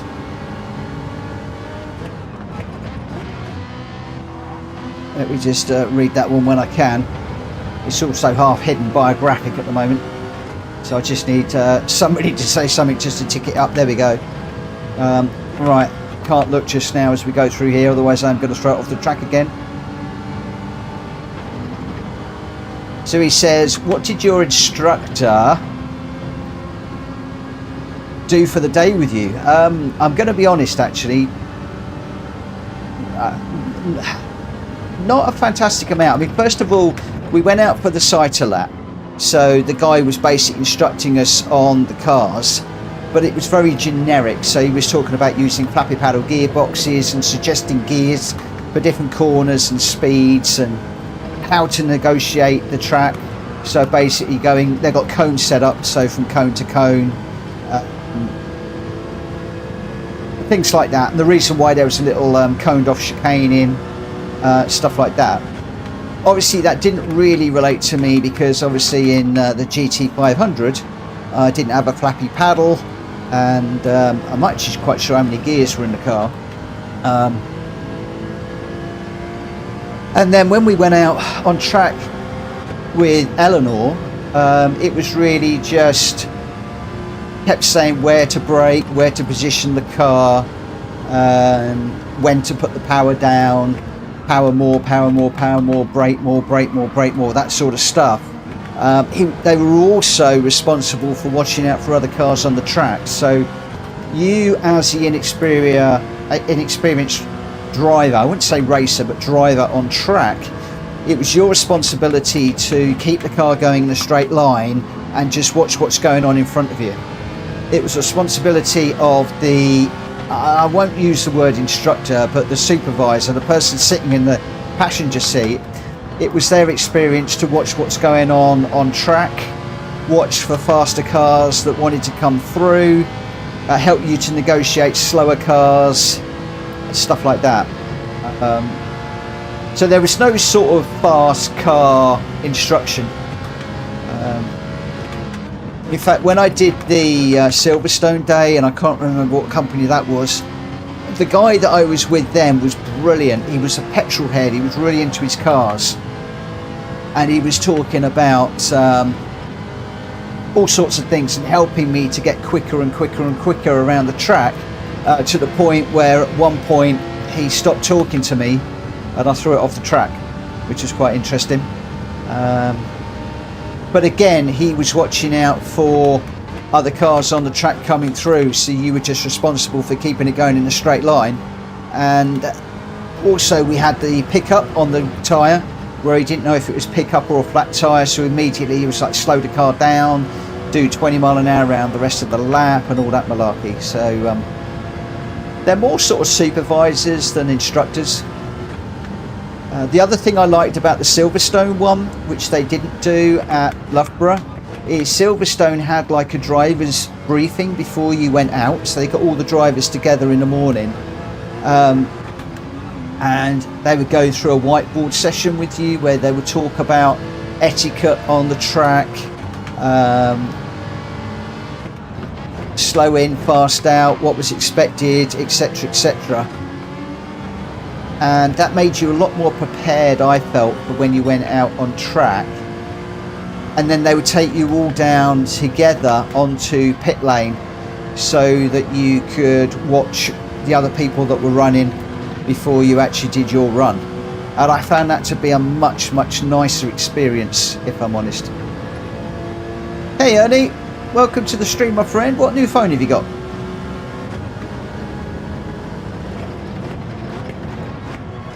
Isn't it weird when you guys ask me a very short question, I give a very long and protracted answer? Oh, Jack Kobe, it was a long time ago. I can't remember. It was a good few years ago. I really cannot remember who did that one, but it was really good. It was very well organised. And like I said, the guy that took me out was brilliant. I think it helped because he was a professional driver, so he really knew what he was talking about, and he was like, you know, professional racers would do this and professional racers would do that, and the different lines and things like that. It was brilliant. Really good. Thoroughly enjoyed it. Well, that race disappeared. I was talking and not paying attention at all. Let me just shut my door. I think Joe might have gone to bed, and getting a little bit loud. Oh, I enjoyed that one, even though I was just chatting. Morgan Crank, is there going to be a space soon, or do I add with the slower paced lobbies? I wouldn't say the other lobbies are slower paced. Willie Schultz, if I have enough cash, I would like to build a rally car from a Twingo 2. Game it down. Apologies to anyone I may have hit. That race was so laggy, it was unbearable. Or sorry to hear that. I know the instructors at Everyman Racing aren't qualified motorsport instructors, unlike many companies like MSV. That would explain a lot. That would explain a lot. Game it down. I'm off. Have a good evening, and thanks again. Thank you very much, Dan. Smack the like button on the way out if you haven't already, but you probably have. And I'll catch you again another time. Thanks ever so much for racing with us.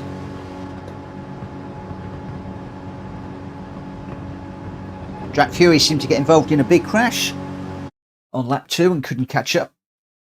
So sorry about that. Race, join now, Morgan, or somebody else will take it. Absolutely jump in as soon as you can. Absolutely. Right, let's just have a quick look at this one. Again, I'll remind you, if you want to catch my attention, please put at PlayStation Racer in your comment in chat. Otherwise, it will go through, especially when I'm doing this sort of thing. Your winner there was Jack Kobe. Hey, surprise, with a 146.4. I say that, I love having quick races in here. Scott Cheggers in the Hurricane in second with a 147.1. Gamer Dan in third with a 147.4. So pretty close between those two. Jonesy in fourth. Junior in fifth. AO in sixth. Welsh Boy seventh. Number one Pops in eighth. Jenky ninth. GT Tom in 10th. I got 11th. Too Good in 12th. Drac Fury in 13th. GDad 14th, and Willie Schultz unfortunately was a DNF on that one in the Alpha. Your top three: Jack Kobe, Scott Cheggers, and Gamer Dan. GDad, lag. Oh, not good. I hope that's not lagging on my side. Certainly hope it isn't. I believe that we're off to Red Bull now. We are Red Bull in the GR3s. So we're actually stepping it up. It was quite nice, the randomizer, the way that it stepped things up for us today. We've got the GR4, then the GR3s, and then we're going through GR2, which I chose for Tokyo. I thought we're stepping up from the GR3 to the GR4 to the GR3. It made sense to go GR2, so that's what I've gone for the Tokyo race. Morgan Crank is in now. Good, good, good. Stiggy may need to let in some racers. Absolutely. Is there anybody out there that is waiting to join? Ninja raised 9 places. Well done. Well done. Drat Few is just asking, do we have folk waiting to get in? Reese, we have a Scirocco 1989 on the drive. I'd love to do it up, but it's my stepdad's. Oh, the 1989 Scirocco was a classic. Beautiful car. Beautiful car. Yeah, if I could get my hands on one of those to do it up, that would be cool. GDad is going to sit this one out. So have we got anybody, and Jenky's doing the last one, have we got anybody in the chat that is waiting to race? If you have, I will ask people to make way, but if we haven't, I'll be quite happy for people just to sit in and spectate as they wish. I can see that Willie Schultz is in a Super GT500 in the black and green livery. Do you know what? That black and green livery is so growing on me at the moment. Jack Kobe is in a special livery, I think. Yeah, he's in the pink, black and white livery.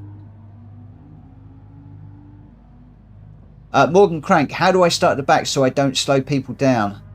Just not set a lap, right? Yeah, just don't set a lap time. If you do set a lap time, then you will probably be up front, because we normally work on a reverse grid. Let me just go through. Yeah, slowest first. So if you want to start at the back, either be super quick or just don't set a time. Mechanical damage is light. Tyre wear on this one is 8 and 8. So we are going to get tyres to give consideration to. And we are on racing soft and medium, and you need to run both racing soft and medium tyres. So racing soft and racing medium tyres required in this one. I've told everybody, so hopefully everybody will know what the score is on this one. Let's just go out on those tyres for the moment. When should we start the qualifier for this one? Qualifier, I have been jibber-jabbering for a moment, so I'm going to go 22:45 on this, because I just want a couple of minutes to do a couple of laps, because I want to see how the tyres are going to wear on this one.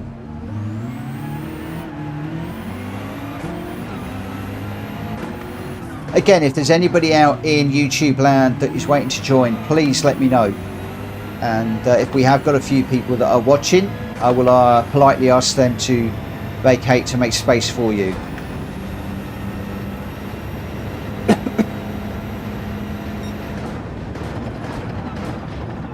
Whoa, as GDad has just said there, anybody waiting is asking. Thank you, GDad. I appreciate that, my friend.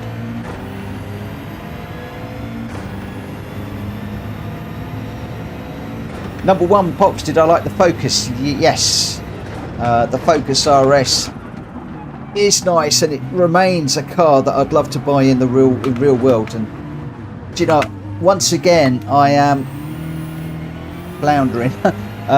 Yeah, I'm bouncing around between getting a track day car, as in a Ford Focus RS as a track day car to take out for non-competitive track days, or a kart.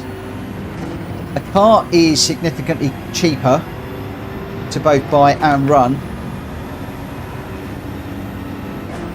and Liam, my son-in-law, is very keen for the two of us to do that.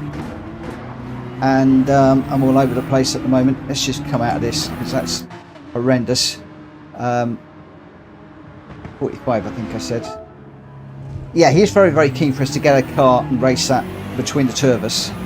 and obviously that would be a lot cheaper than a track day car. But after doing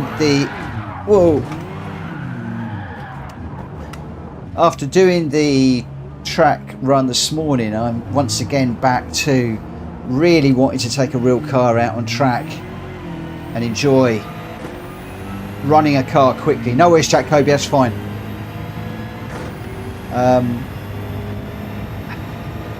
So yeah, I mean, crikey. I said earlier on in Discord, if I become a YouTube millionaire, I'll buy an Eleanor. I would. I'd also buy a car, and I'd buy a track day car. Alas, not possible. Ernie Ball is waiting. If somebody could give way for Ernie Ball, I would be extremely grateful. As I've gone too deep there again.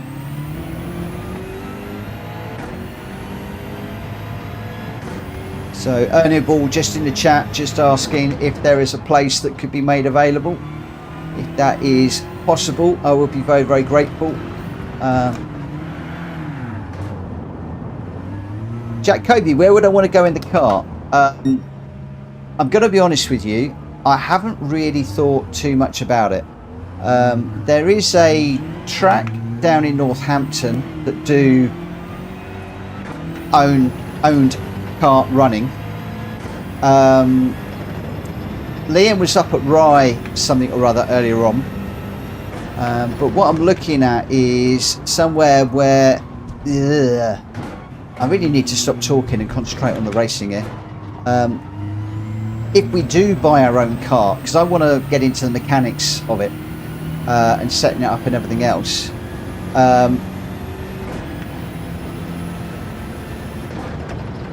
Ernie, are you in? Let me just double check. Is Ernie Ball in?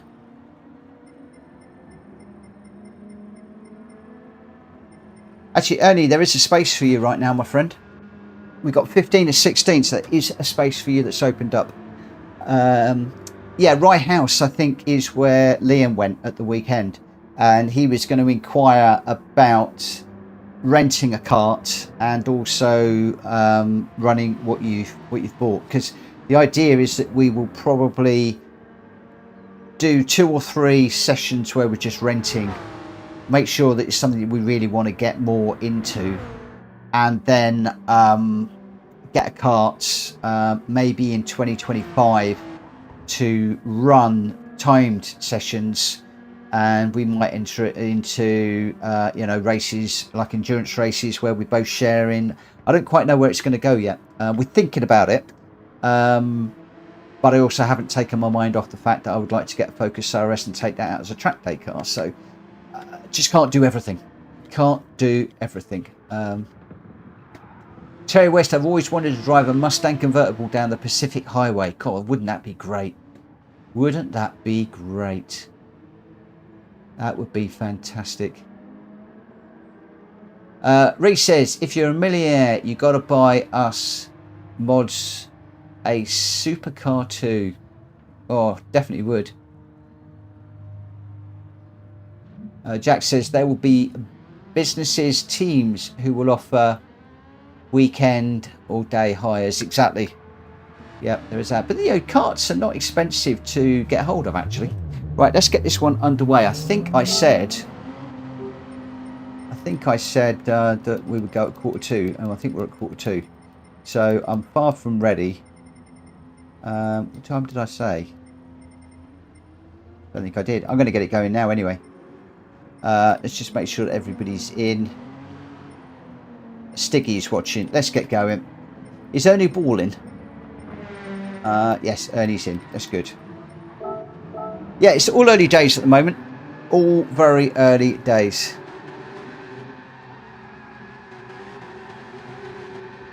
Jack Kobe, karting is more physical than people know. Absolutely. Absolutely. I've done a couple of indoor sessions now. I haven't done an outdoor one yet. But yeah, it's just... Ooh.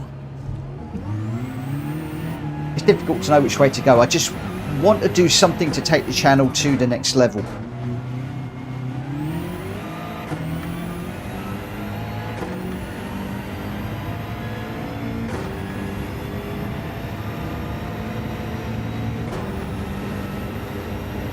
That is my plan. I know I'm qualifying on the mediums. I'm just trying to get the hang of these.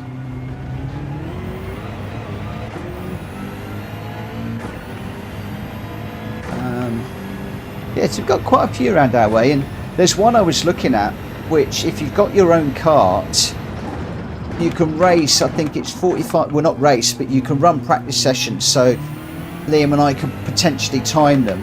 I think it's £45 from 10 till 6 or something, which is quite a long time of running.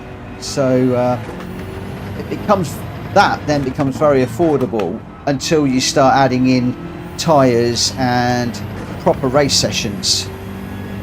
But we can step up to that. It's either that or I go for the Focus RS and then I'll just take that out on race track days. Just not quite sure which way I want to go just yet.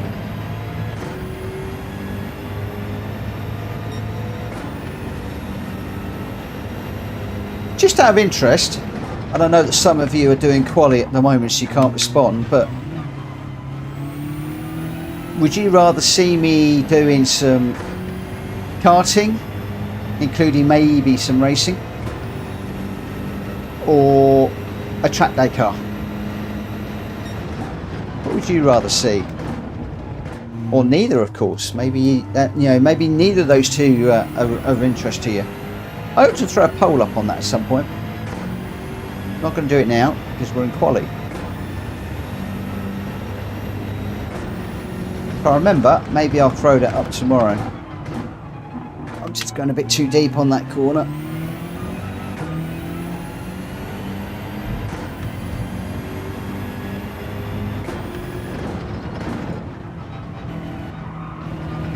The other thing, Jack Kobe, you might be able to help me with, because I know that you're quite knowledgeable in all things motorsport.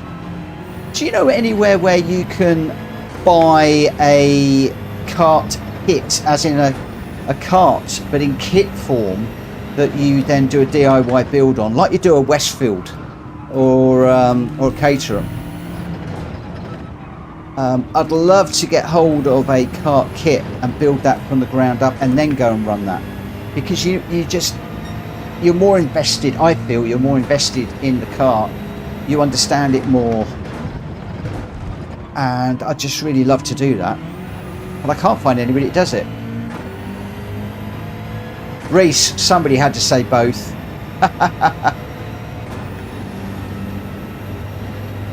I knew some. I tell you what, if I could do both, boy oh boy I would. Like I said, when I become a YouTube millionaire, there's all sorts of things that will happen.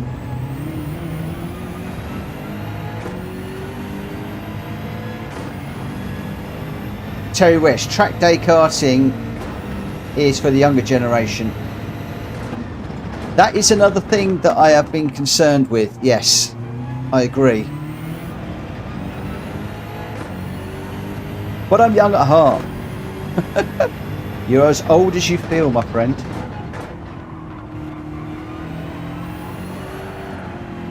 Whoa. That didn't want to play ball. No, you're right though.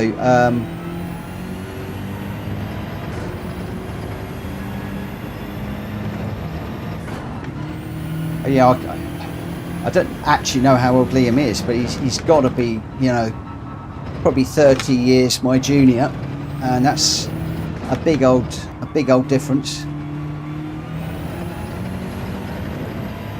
And that's part of the reason, Terry, why we're planning on going out and doing some sessions. So rather than just doing, as Jack Kobe said, rather than just doing a short 5-minute session like a lot of them are, or 10-15 minute session, I do want to try and get to the point where we are hiring out a kart for an afternoon, and Liam and I are running, sitting out, running, sitting out, running out, sitting out, and we're getting quite a bit of running in it, because that might prove to me that karting is too much.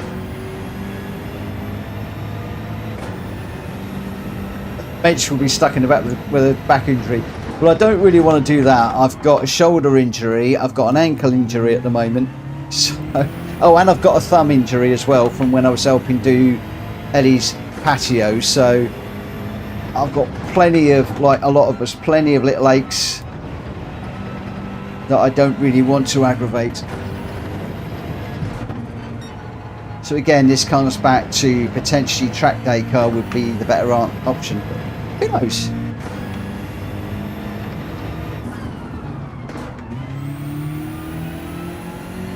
Yeah, Nick Humphrey, that is another thing is as well. If I go with the track day car, I've either got to hire a vehicle and a trailer to get it there, or I drive it there. And obviously need track day insurance, etc.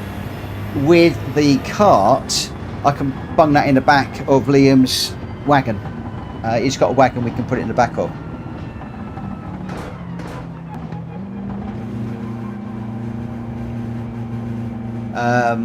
And as Nick's saying there, a cart you can throw in the back of a van, track car, have a car trailer on hand. If you bend the car, you may not be able to drive it home. Yeah, if I was going to get a Ford Focus RS, I would be getting track day insurance anyway. And the track day insurance would then very, very, very much limit the number of runs I could do. For instance, if I get a cart, we could probably do a good couple of days a month. Whereas if I get a track day car, it's maybe going to be one run every 2 or 3 months. So again, it's something else to think about it. Reece says, get a Land Rover and go lane mudding. Yeah. Off-roading is fun. Off-roading can be fun. Right. Okay, so racing medium and racing soft tyres both needed in this one. We are doing 10 laps. Where am I starting? I'm starting quite far at the back, aren't I? In fact, I'm starting right at the back. So let's just get this one underway and we'll just see how we go. I'm doing a lot of talking, interacting with the chat. I'm loving this today. Not racing particularly well, but just enjoying running these cars and just enjoying myself right now. Mitch, have you tried skateboarding? It's cheaper. Do you know what, Terry? I used to live on my skateboard when I was a teenager. I used to skateboard absolutely everywhere. I had an oak deck with some of the most beautiful trucks underneath that you can imagine. It was beautiful. Mitch, talk to me about track day car insurance. I've only heard of people having this when the car is a McLaren or similar. I was talking to somebody that was running a an F-Type Jag. They had it. And I was looking at getting a quote for Focus RS. But there we go. I mean, the problem is even a Focus RS is going to be a 20 grand investment, and what I don't want to do is take a £20,000 car out and track, bend it and find you've lost it. Obviously if you're a millionaire you can get away with it, but not if you're going to do that. And it may even become my daily runner as well, my daily car. So again, sorry whoever that was behind me. I had a car on the inside and a car on the outside and struggled to do anything with that one. I had nowhere to really go. Yeah, so so many questions and answers at the moment.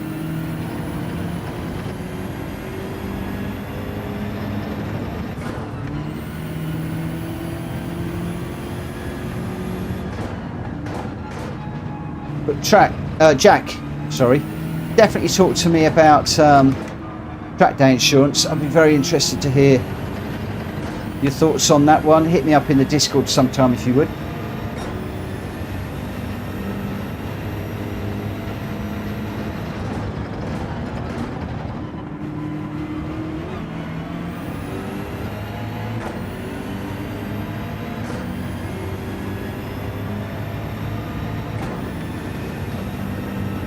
Terry's saying, what about a local rally club? Yep.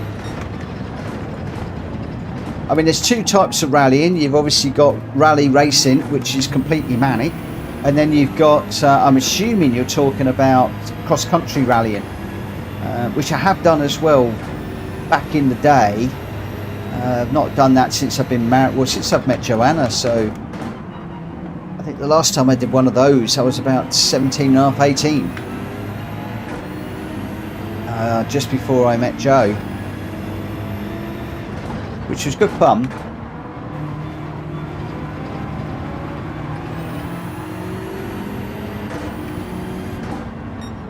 Can we make this move stick? I think we did. No, it's going to go. Oh.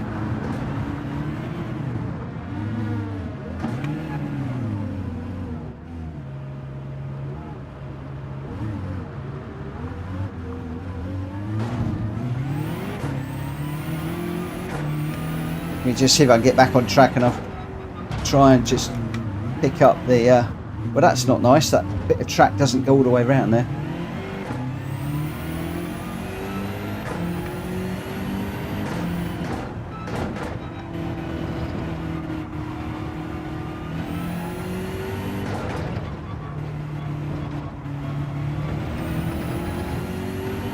Right, let me just bring this home, and I'm gonna ignore the chat for a moment, just see if there's any way that we might be able to catch up with some of the back markers in this one. If I come in and put some soft tyres on. Oh, I'm on the racing soft. I thought I was on the racing hards. Racing mediums. That's a pain in the neck. I'm on the wrong tyres. Right, we're just gonna have to go on these tyres until we are done. So flat out now, Mitchell. See if I can catch up with GT and Morgan Crank. They are 9 seconds down the road. It's so nice to have that information back on the screen. I miss that in VR, being able to see exactly where you are and how far you are behind the car in front, the car behind you, how close they are, whether they're catching. All that information, I miss all of that in VR. I really, really, really do.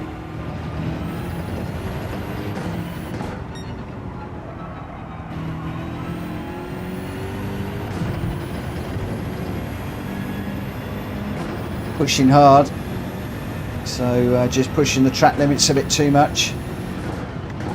How often do you hear me say that?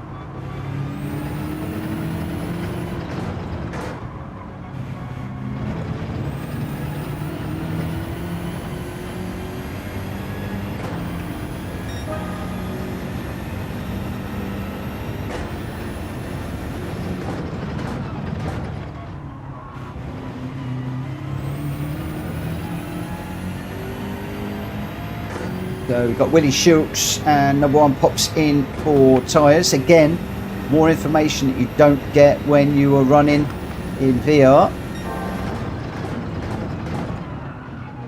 Oh, too deep, way too deep into there.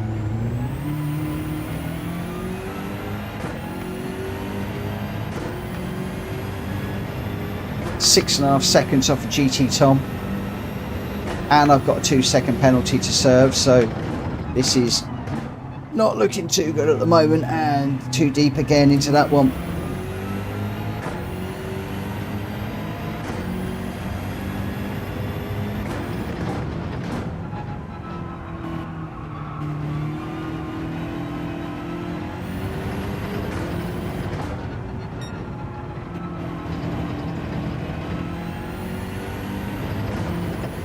We're going to have to decelerate on this one. Oh, that's a long one.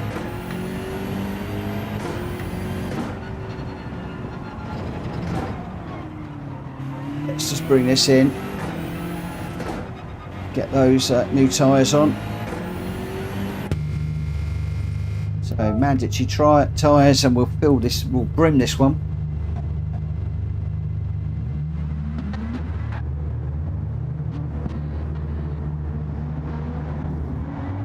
Really saying that's the biggest downfall with VR. A lot of racers go for it for immersion, and I bet they didn't tell you you don't get the data on screen.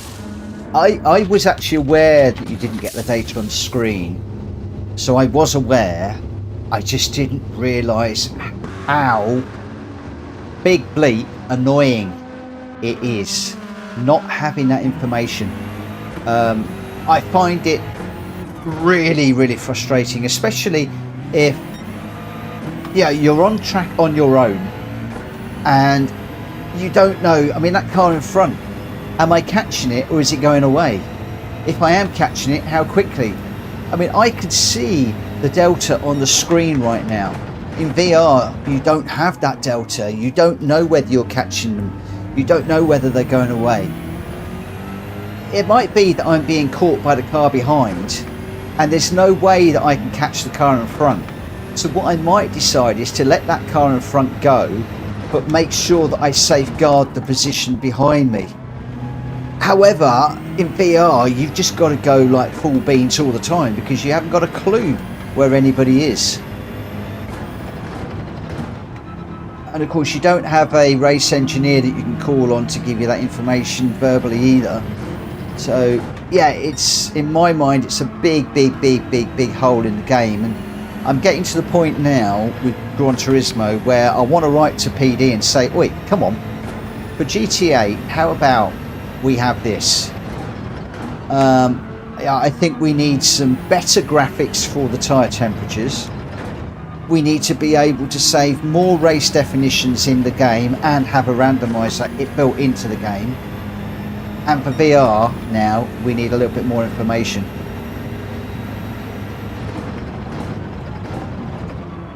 And then I think it will take a big step forwards. Willie Shoots has got pushed off 2 times in turn 1. No. Come on guys, keep it respectful please. I hope you got those places back, Willie. Whoa, just caught up with Morgan and then managed to drop it as we were underneath Morgan Crank's rear wing there with the dirty air. Somebody, I can't see who that was there, just said, Mitchell, you need a radio button to talk to the pits. Absolutely. They've got it in the Formula 1 game where you can hit a button and it will give you weather reports, it will let you know the progress of the race, it will let you know all sorts of things. And something like along those lines, even better these days with voice recognition. So, even if you go, race engineer to turn on the thing, like you do, hey Google or hey Siri, whatever. If you just go, hey race engineer, who's leading the race? Hey race engineer, what's the state of my tyres? Hey race engineer, how far to the car behind? Hey race engineer, how far to the car in front? All those sorts of things would be great if that could be called out to you while you're actually running. It would be so much better.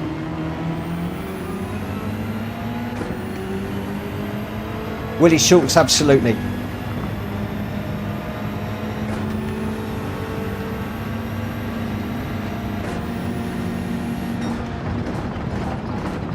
But isn't that games full stop? Everybody wants the best of everything. Ugh.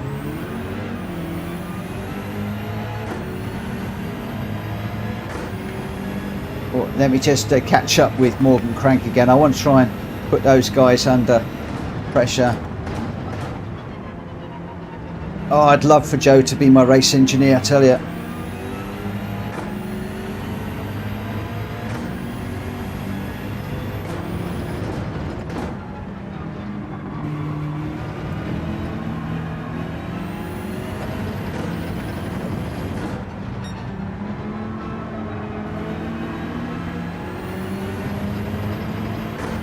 The other thing you need to know is when somebody comes into the pits, what tyres have they come out on?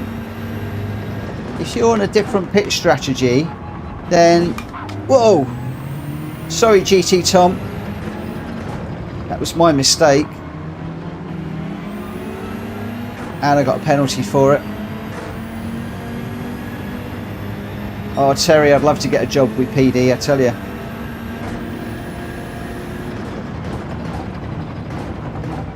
I'm not the only one out there that would love to advise them.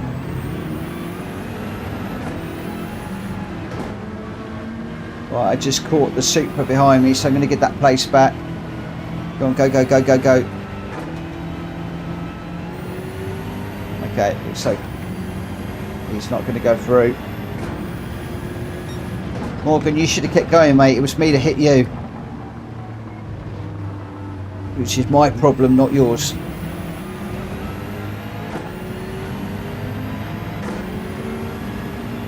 Willie in that beautiful green and black livery.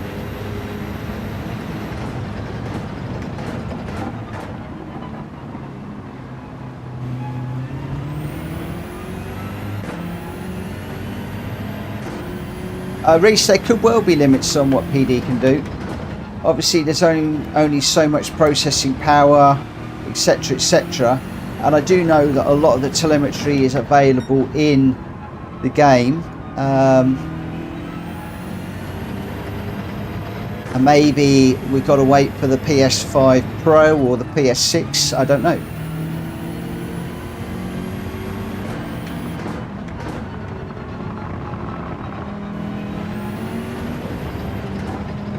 But as a game user, this is going to sound really rotten, but that's not my problem. I know what I want in the game.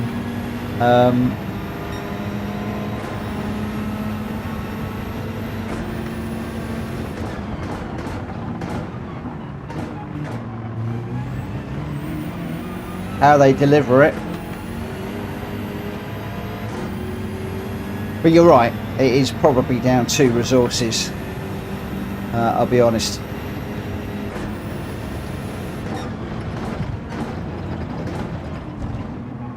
There's only so much that they can do.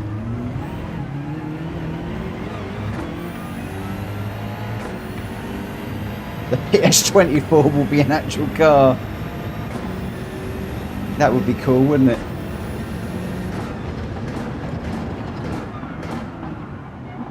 Oh.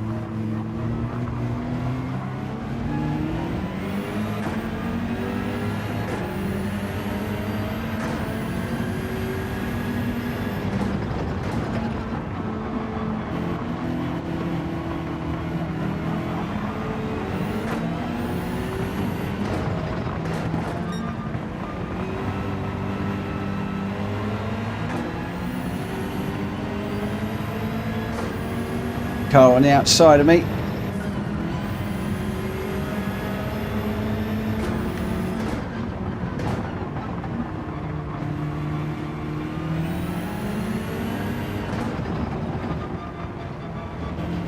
So as Reece says there, even ACC has its limits in the things you can do with the car, but the graphics aren't as good as GT7.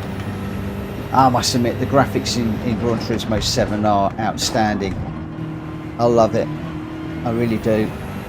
Don't get me wrong, I'm whinging about things I'd love to see in the game, but I think PD do a phenomenal job, and it's why I continue to run Gran Turismo rather than trying one of the other games, if I'm perfectly honest. Every release of Gran Turismo just gets better and better and better.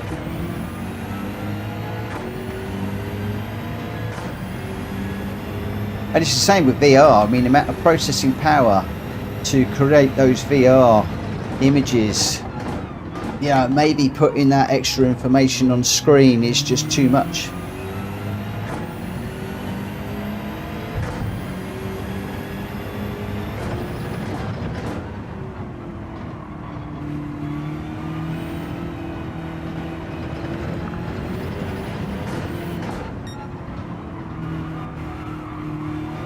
But maybe it could be put in a HUD display of its own, so you cycle through.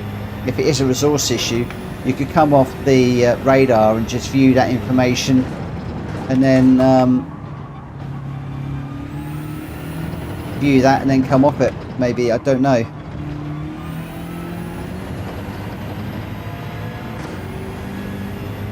Good night, Jack Kobe. Good night, my friend.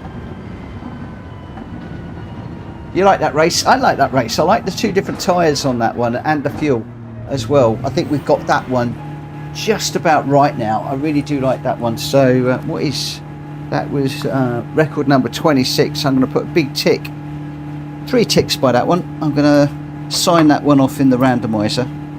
I really like that race very much. Ray says, but just think what we have now compared to PS1 graphics. Absolutely. Hey, John Bourne, welcome. Good night, Jenky. It looks like we're losing a few people, though. This is the last one. We're going to be heading off to Tokyo now. This will be the last race for me this evening, because I was up extremely early this morning. So we're going to be heading off to Tokyo Expressway. We're in the GR2s. This is going to be the last race for me, and then I will hand you over to Speedy B if he's still going. And by all means, please continue to race with Speedy if you wish to. But I do need to get some sleep this evening. And long day. I was up at 5 o'clock this morning for an amazing run in Eleanor this morning. Massive smile on my face. Just that noise continues to reverberate in my ears.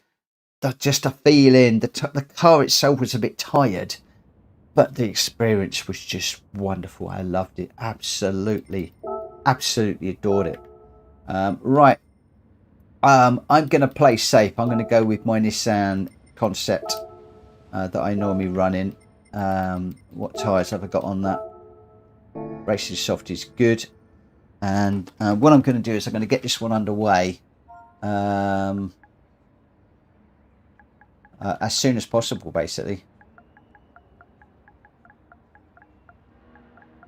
So not just now, but I'm going to ask for people to do an R when they're ready, and then we'll just get into it. Morgan, you were going okay in that one. You're having a good old battle there, but you're doing really well. The only thing I would say is I said to Vic, make sure that you save. I didn't save the replay in that last one, or look at who won. Never mind. Getting ahead of myself because I'm really tired. But have a look at the replays.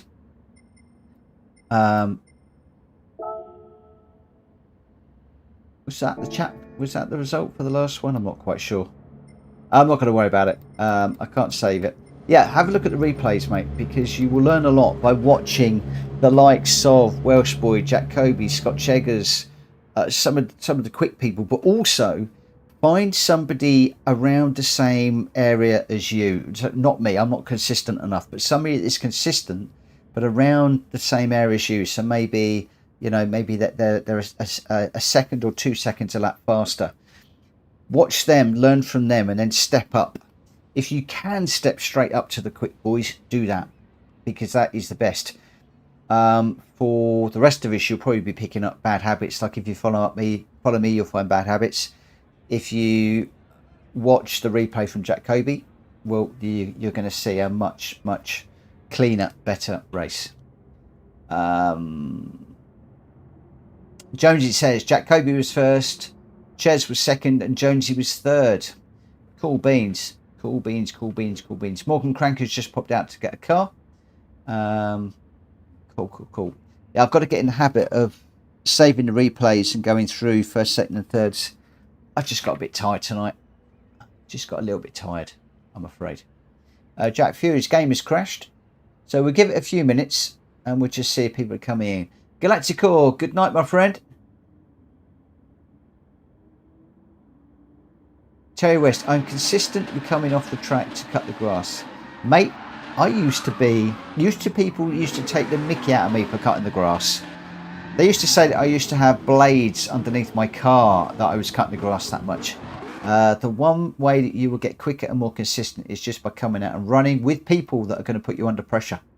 There's no other way of doing it. There really isn't. Oh, Pooh, sorry, missed the room tonight. Didn't think there was one. Couldn't find it. Mate, it's always announced on Discord. Get yourself on our Discord. Get a notification up on PSR Lobby Racing. I think it is. That's the channel. And I always I try to put up there as soon as I schedule what tracks and cars we're running.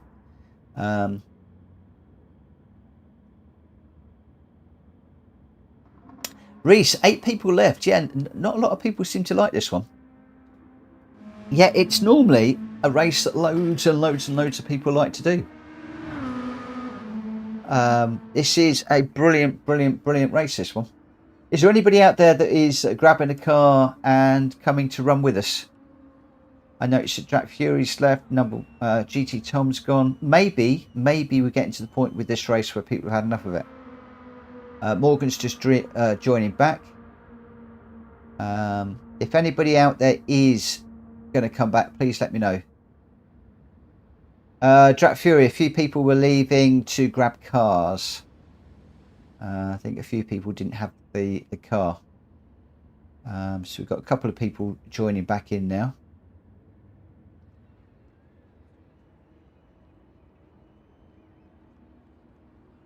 Reese, I wouldn't mind this one, but the original track. What's the original track? We've always done it on this track. Is there a different track that we should be doing it on?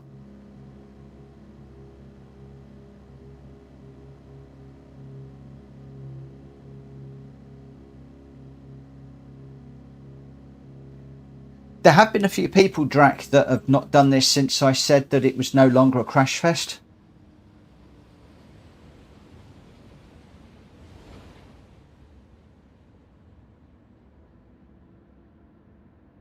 Yeah, Reese, it'd be interesting to know which one.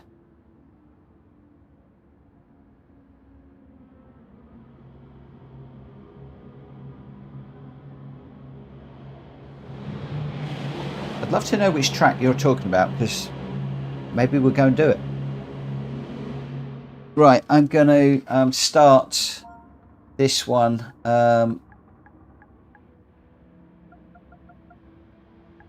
I can get it right.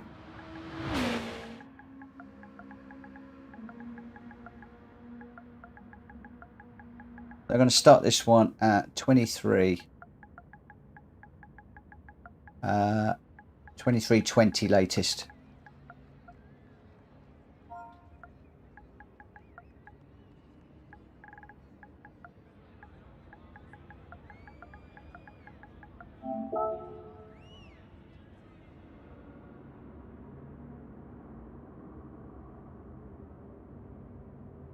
Galactical, bouncing off walls makes my head explode.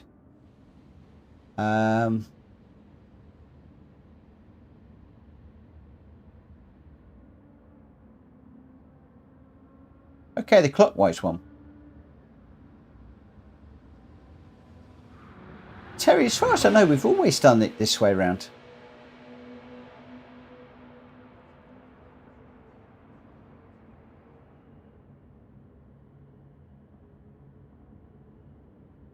We could try it. Do you want to switch it?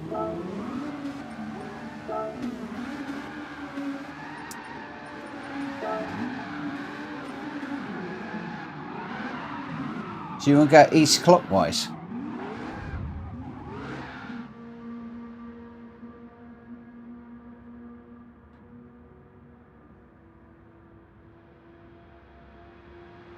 It's got a twisty bit at the end.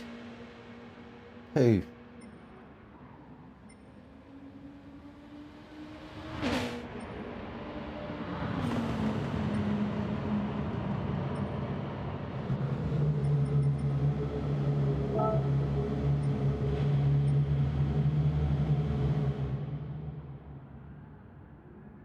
It's the one with the pit entrance on hairpin.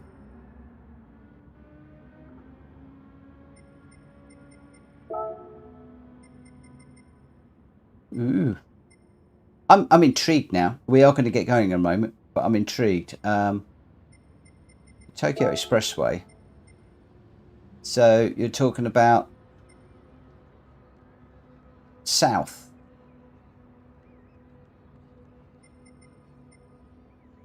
So that must be south clockwise.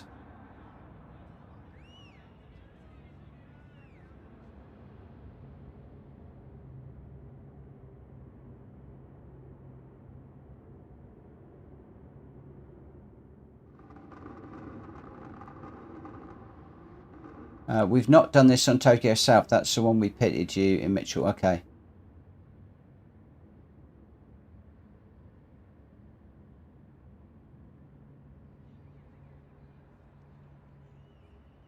Okay, let me leave it as it is for the moment, but you guys have a little discussion at the end of this.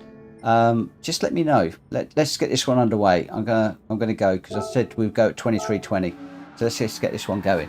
Because we've been doing this configuration for ages, but I must admit I'm keen to do a different configuration.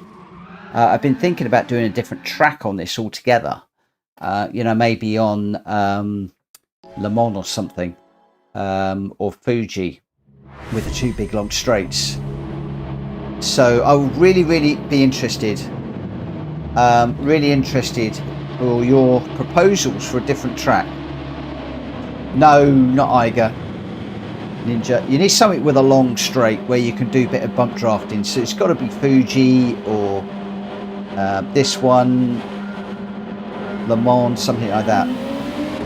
Yeah, Le Mans Low Chicane, something like that. Let me know. Put at PlayStation Racer and which tracks you'd like, and maybe we'll mix the tracks up each night. We'll do a Monday, Tuesday, Wednesday, Thursday, Friday track, and each day we do a different track. That might be quite interesting, because I must admit this track is getting a bit boring, and I do fancy one without walls. I'm not going to lie.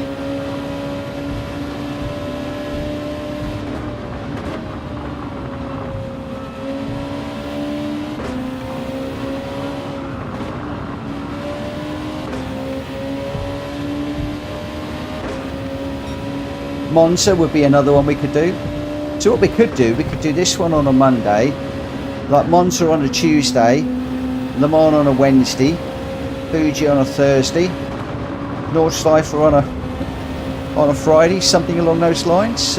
We need to throw this open in Discord really to have a chat about it.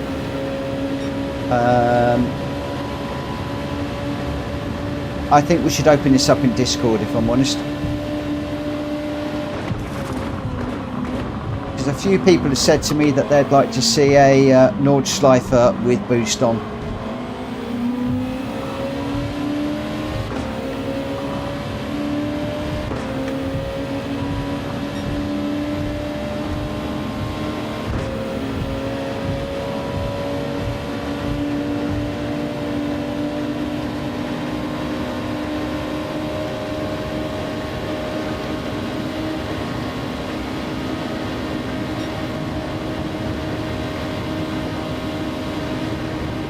Right, I can't bump the #1 racer anymore.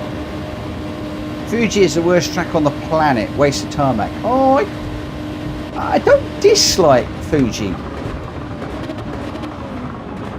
I'm not going to say that it's my favourite track of them all, but I don't dislike it. I was just trying to pick some out that have got long straights for bump drafting.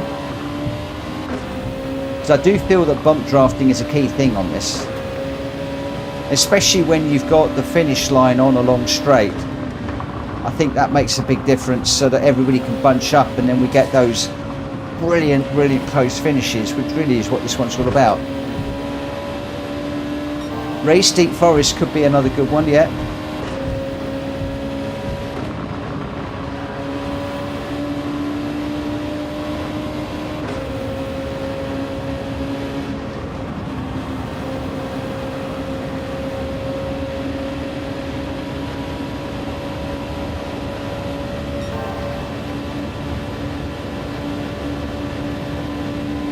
I'm going to have a look back through the chat and see what tracks you guys have thrown out.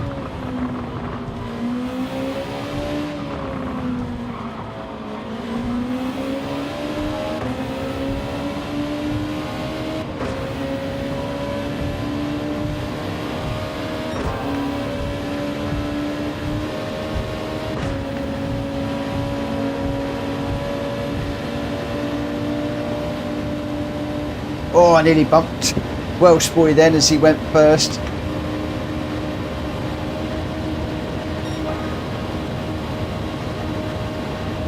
Pooh going Trial Mountain.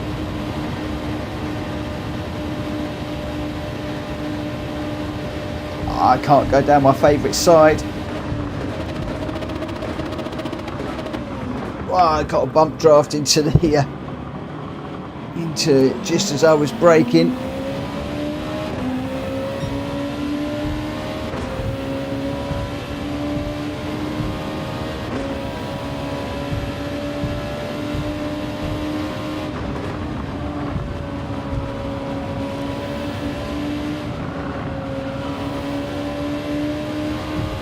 Mount Panorama would be another brilliant one because you've got that long straight.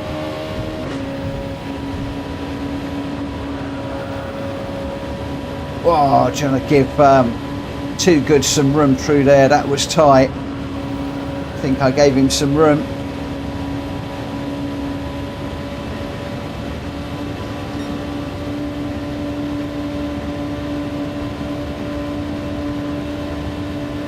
And again, with Mount Panorama, you've got the walls going up over the top of the mountain that people can stay out of, which will enable them to go quicker.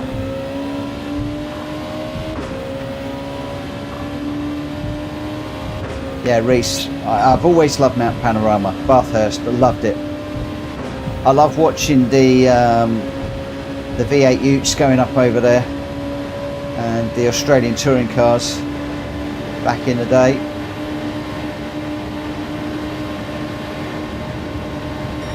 Whoa, who's second, who's first?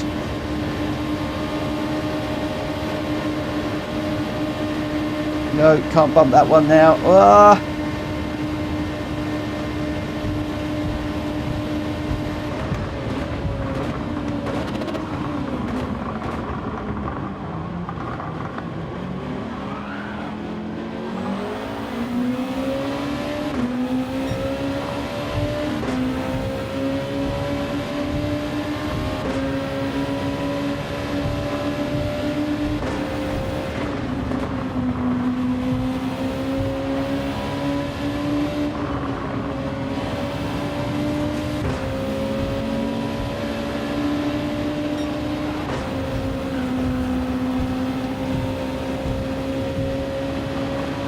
Just trying to take advantage of those two bumping off the walls.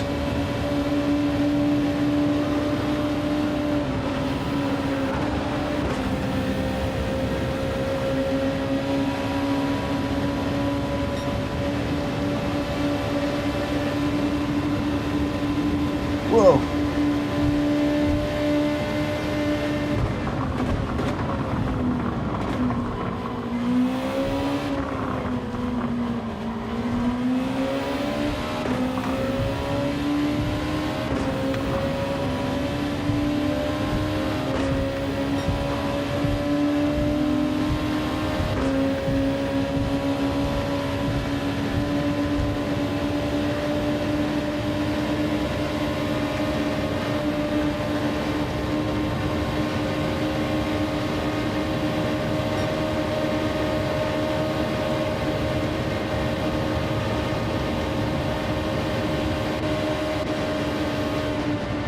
Can't bump number one. I had to back out of that. No.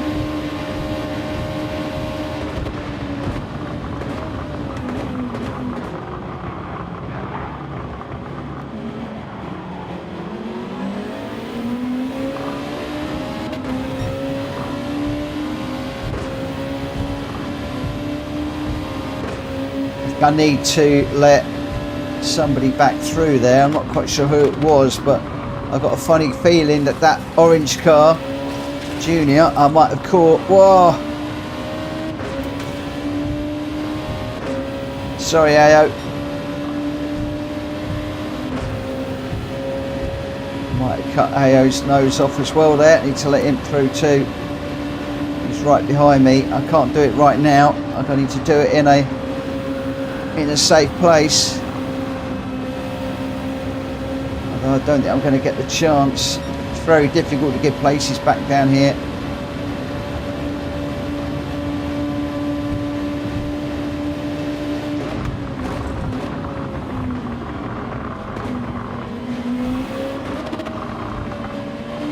That's AO through, good. I think we managed to just get that done. Sorry, my friend. Right, let's try not to run into people. I think I've given back all the places for people I might have nudged, which was number 1 Pops and AO and possibly Ninja. All of those guys are now ahead of me.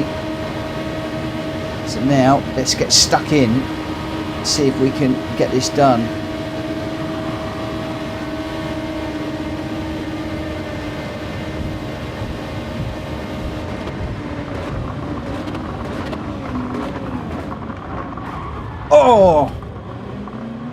Oh, who was that who got ahead of me into the wall there? Was that Ninja? I was just going to follow him through and he got mega caught up on the wall.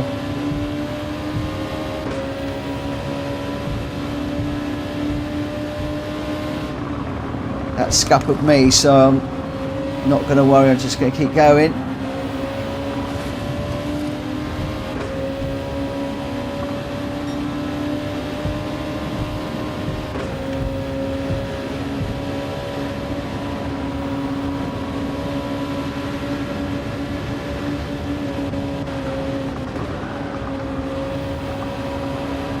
Oh,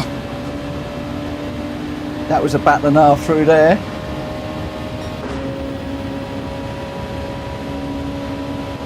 Hopefully that was all right. I'm going to go for it. What the heck?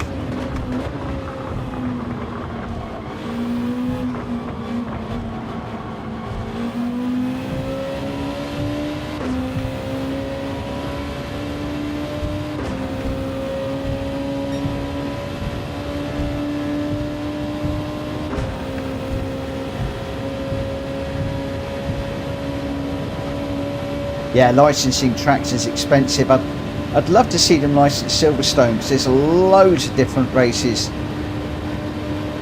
they could do for Silverstone. The Grand Prix track, the international track, or the national track, the Indy track. They've got loads. They've even got a rally stage there that could possibly get, which would be awesome.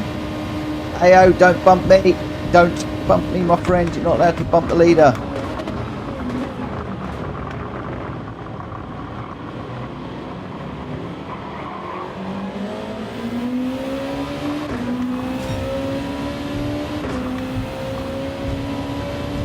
Too Good did well to get through there. He was caught between two of us, I think. So to get through there in one bit was good going. Very good going.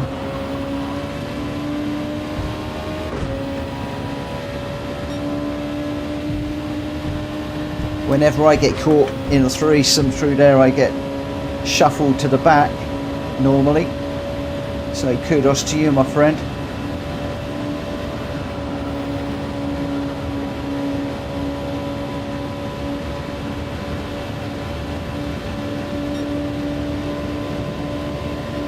I do love this car around here, I tell you. One of my favourite combos for this race, this car. It really is.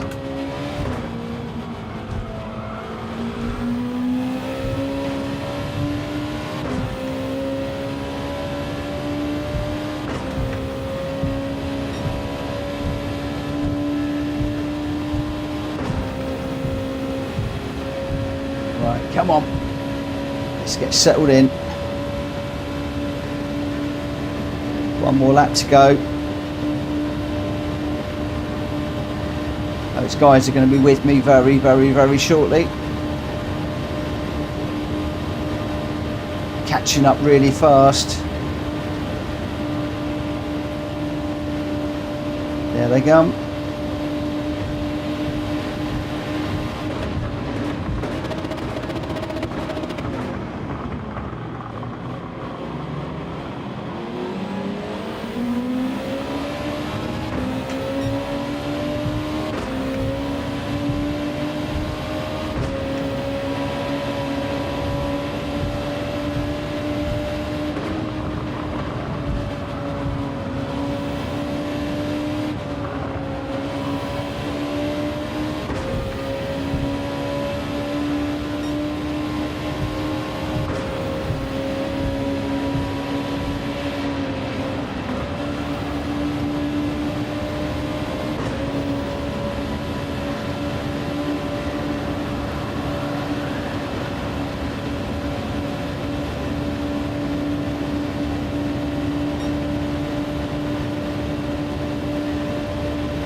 I really want to be out in front here. It's not the place to be.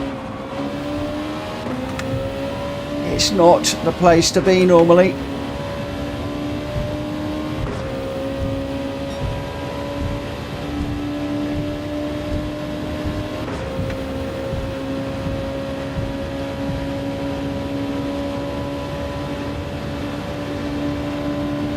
Here they come.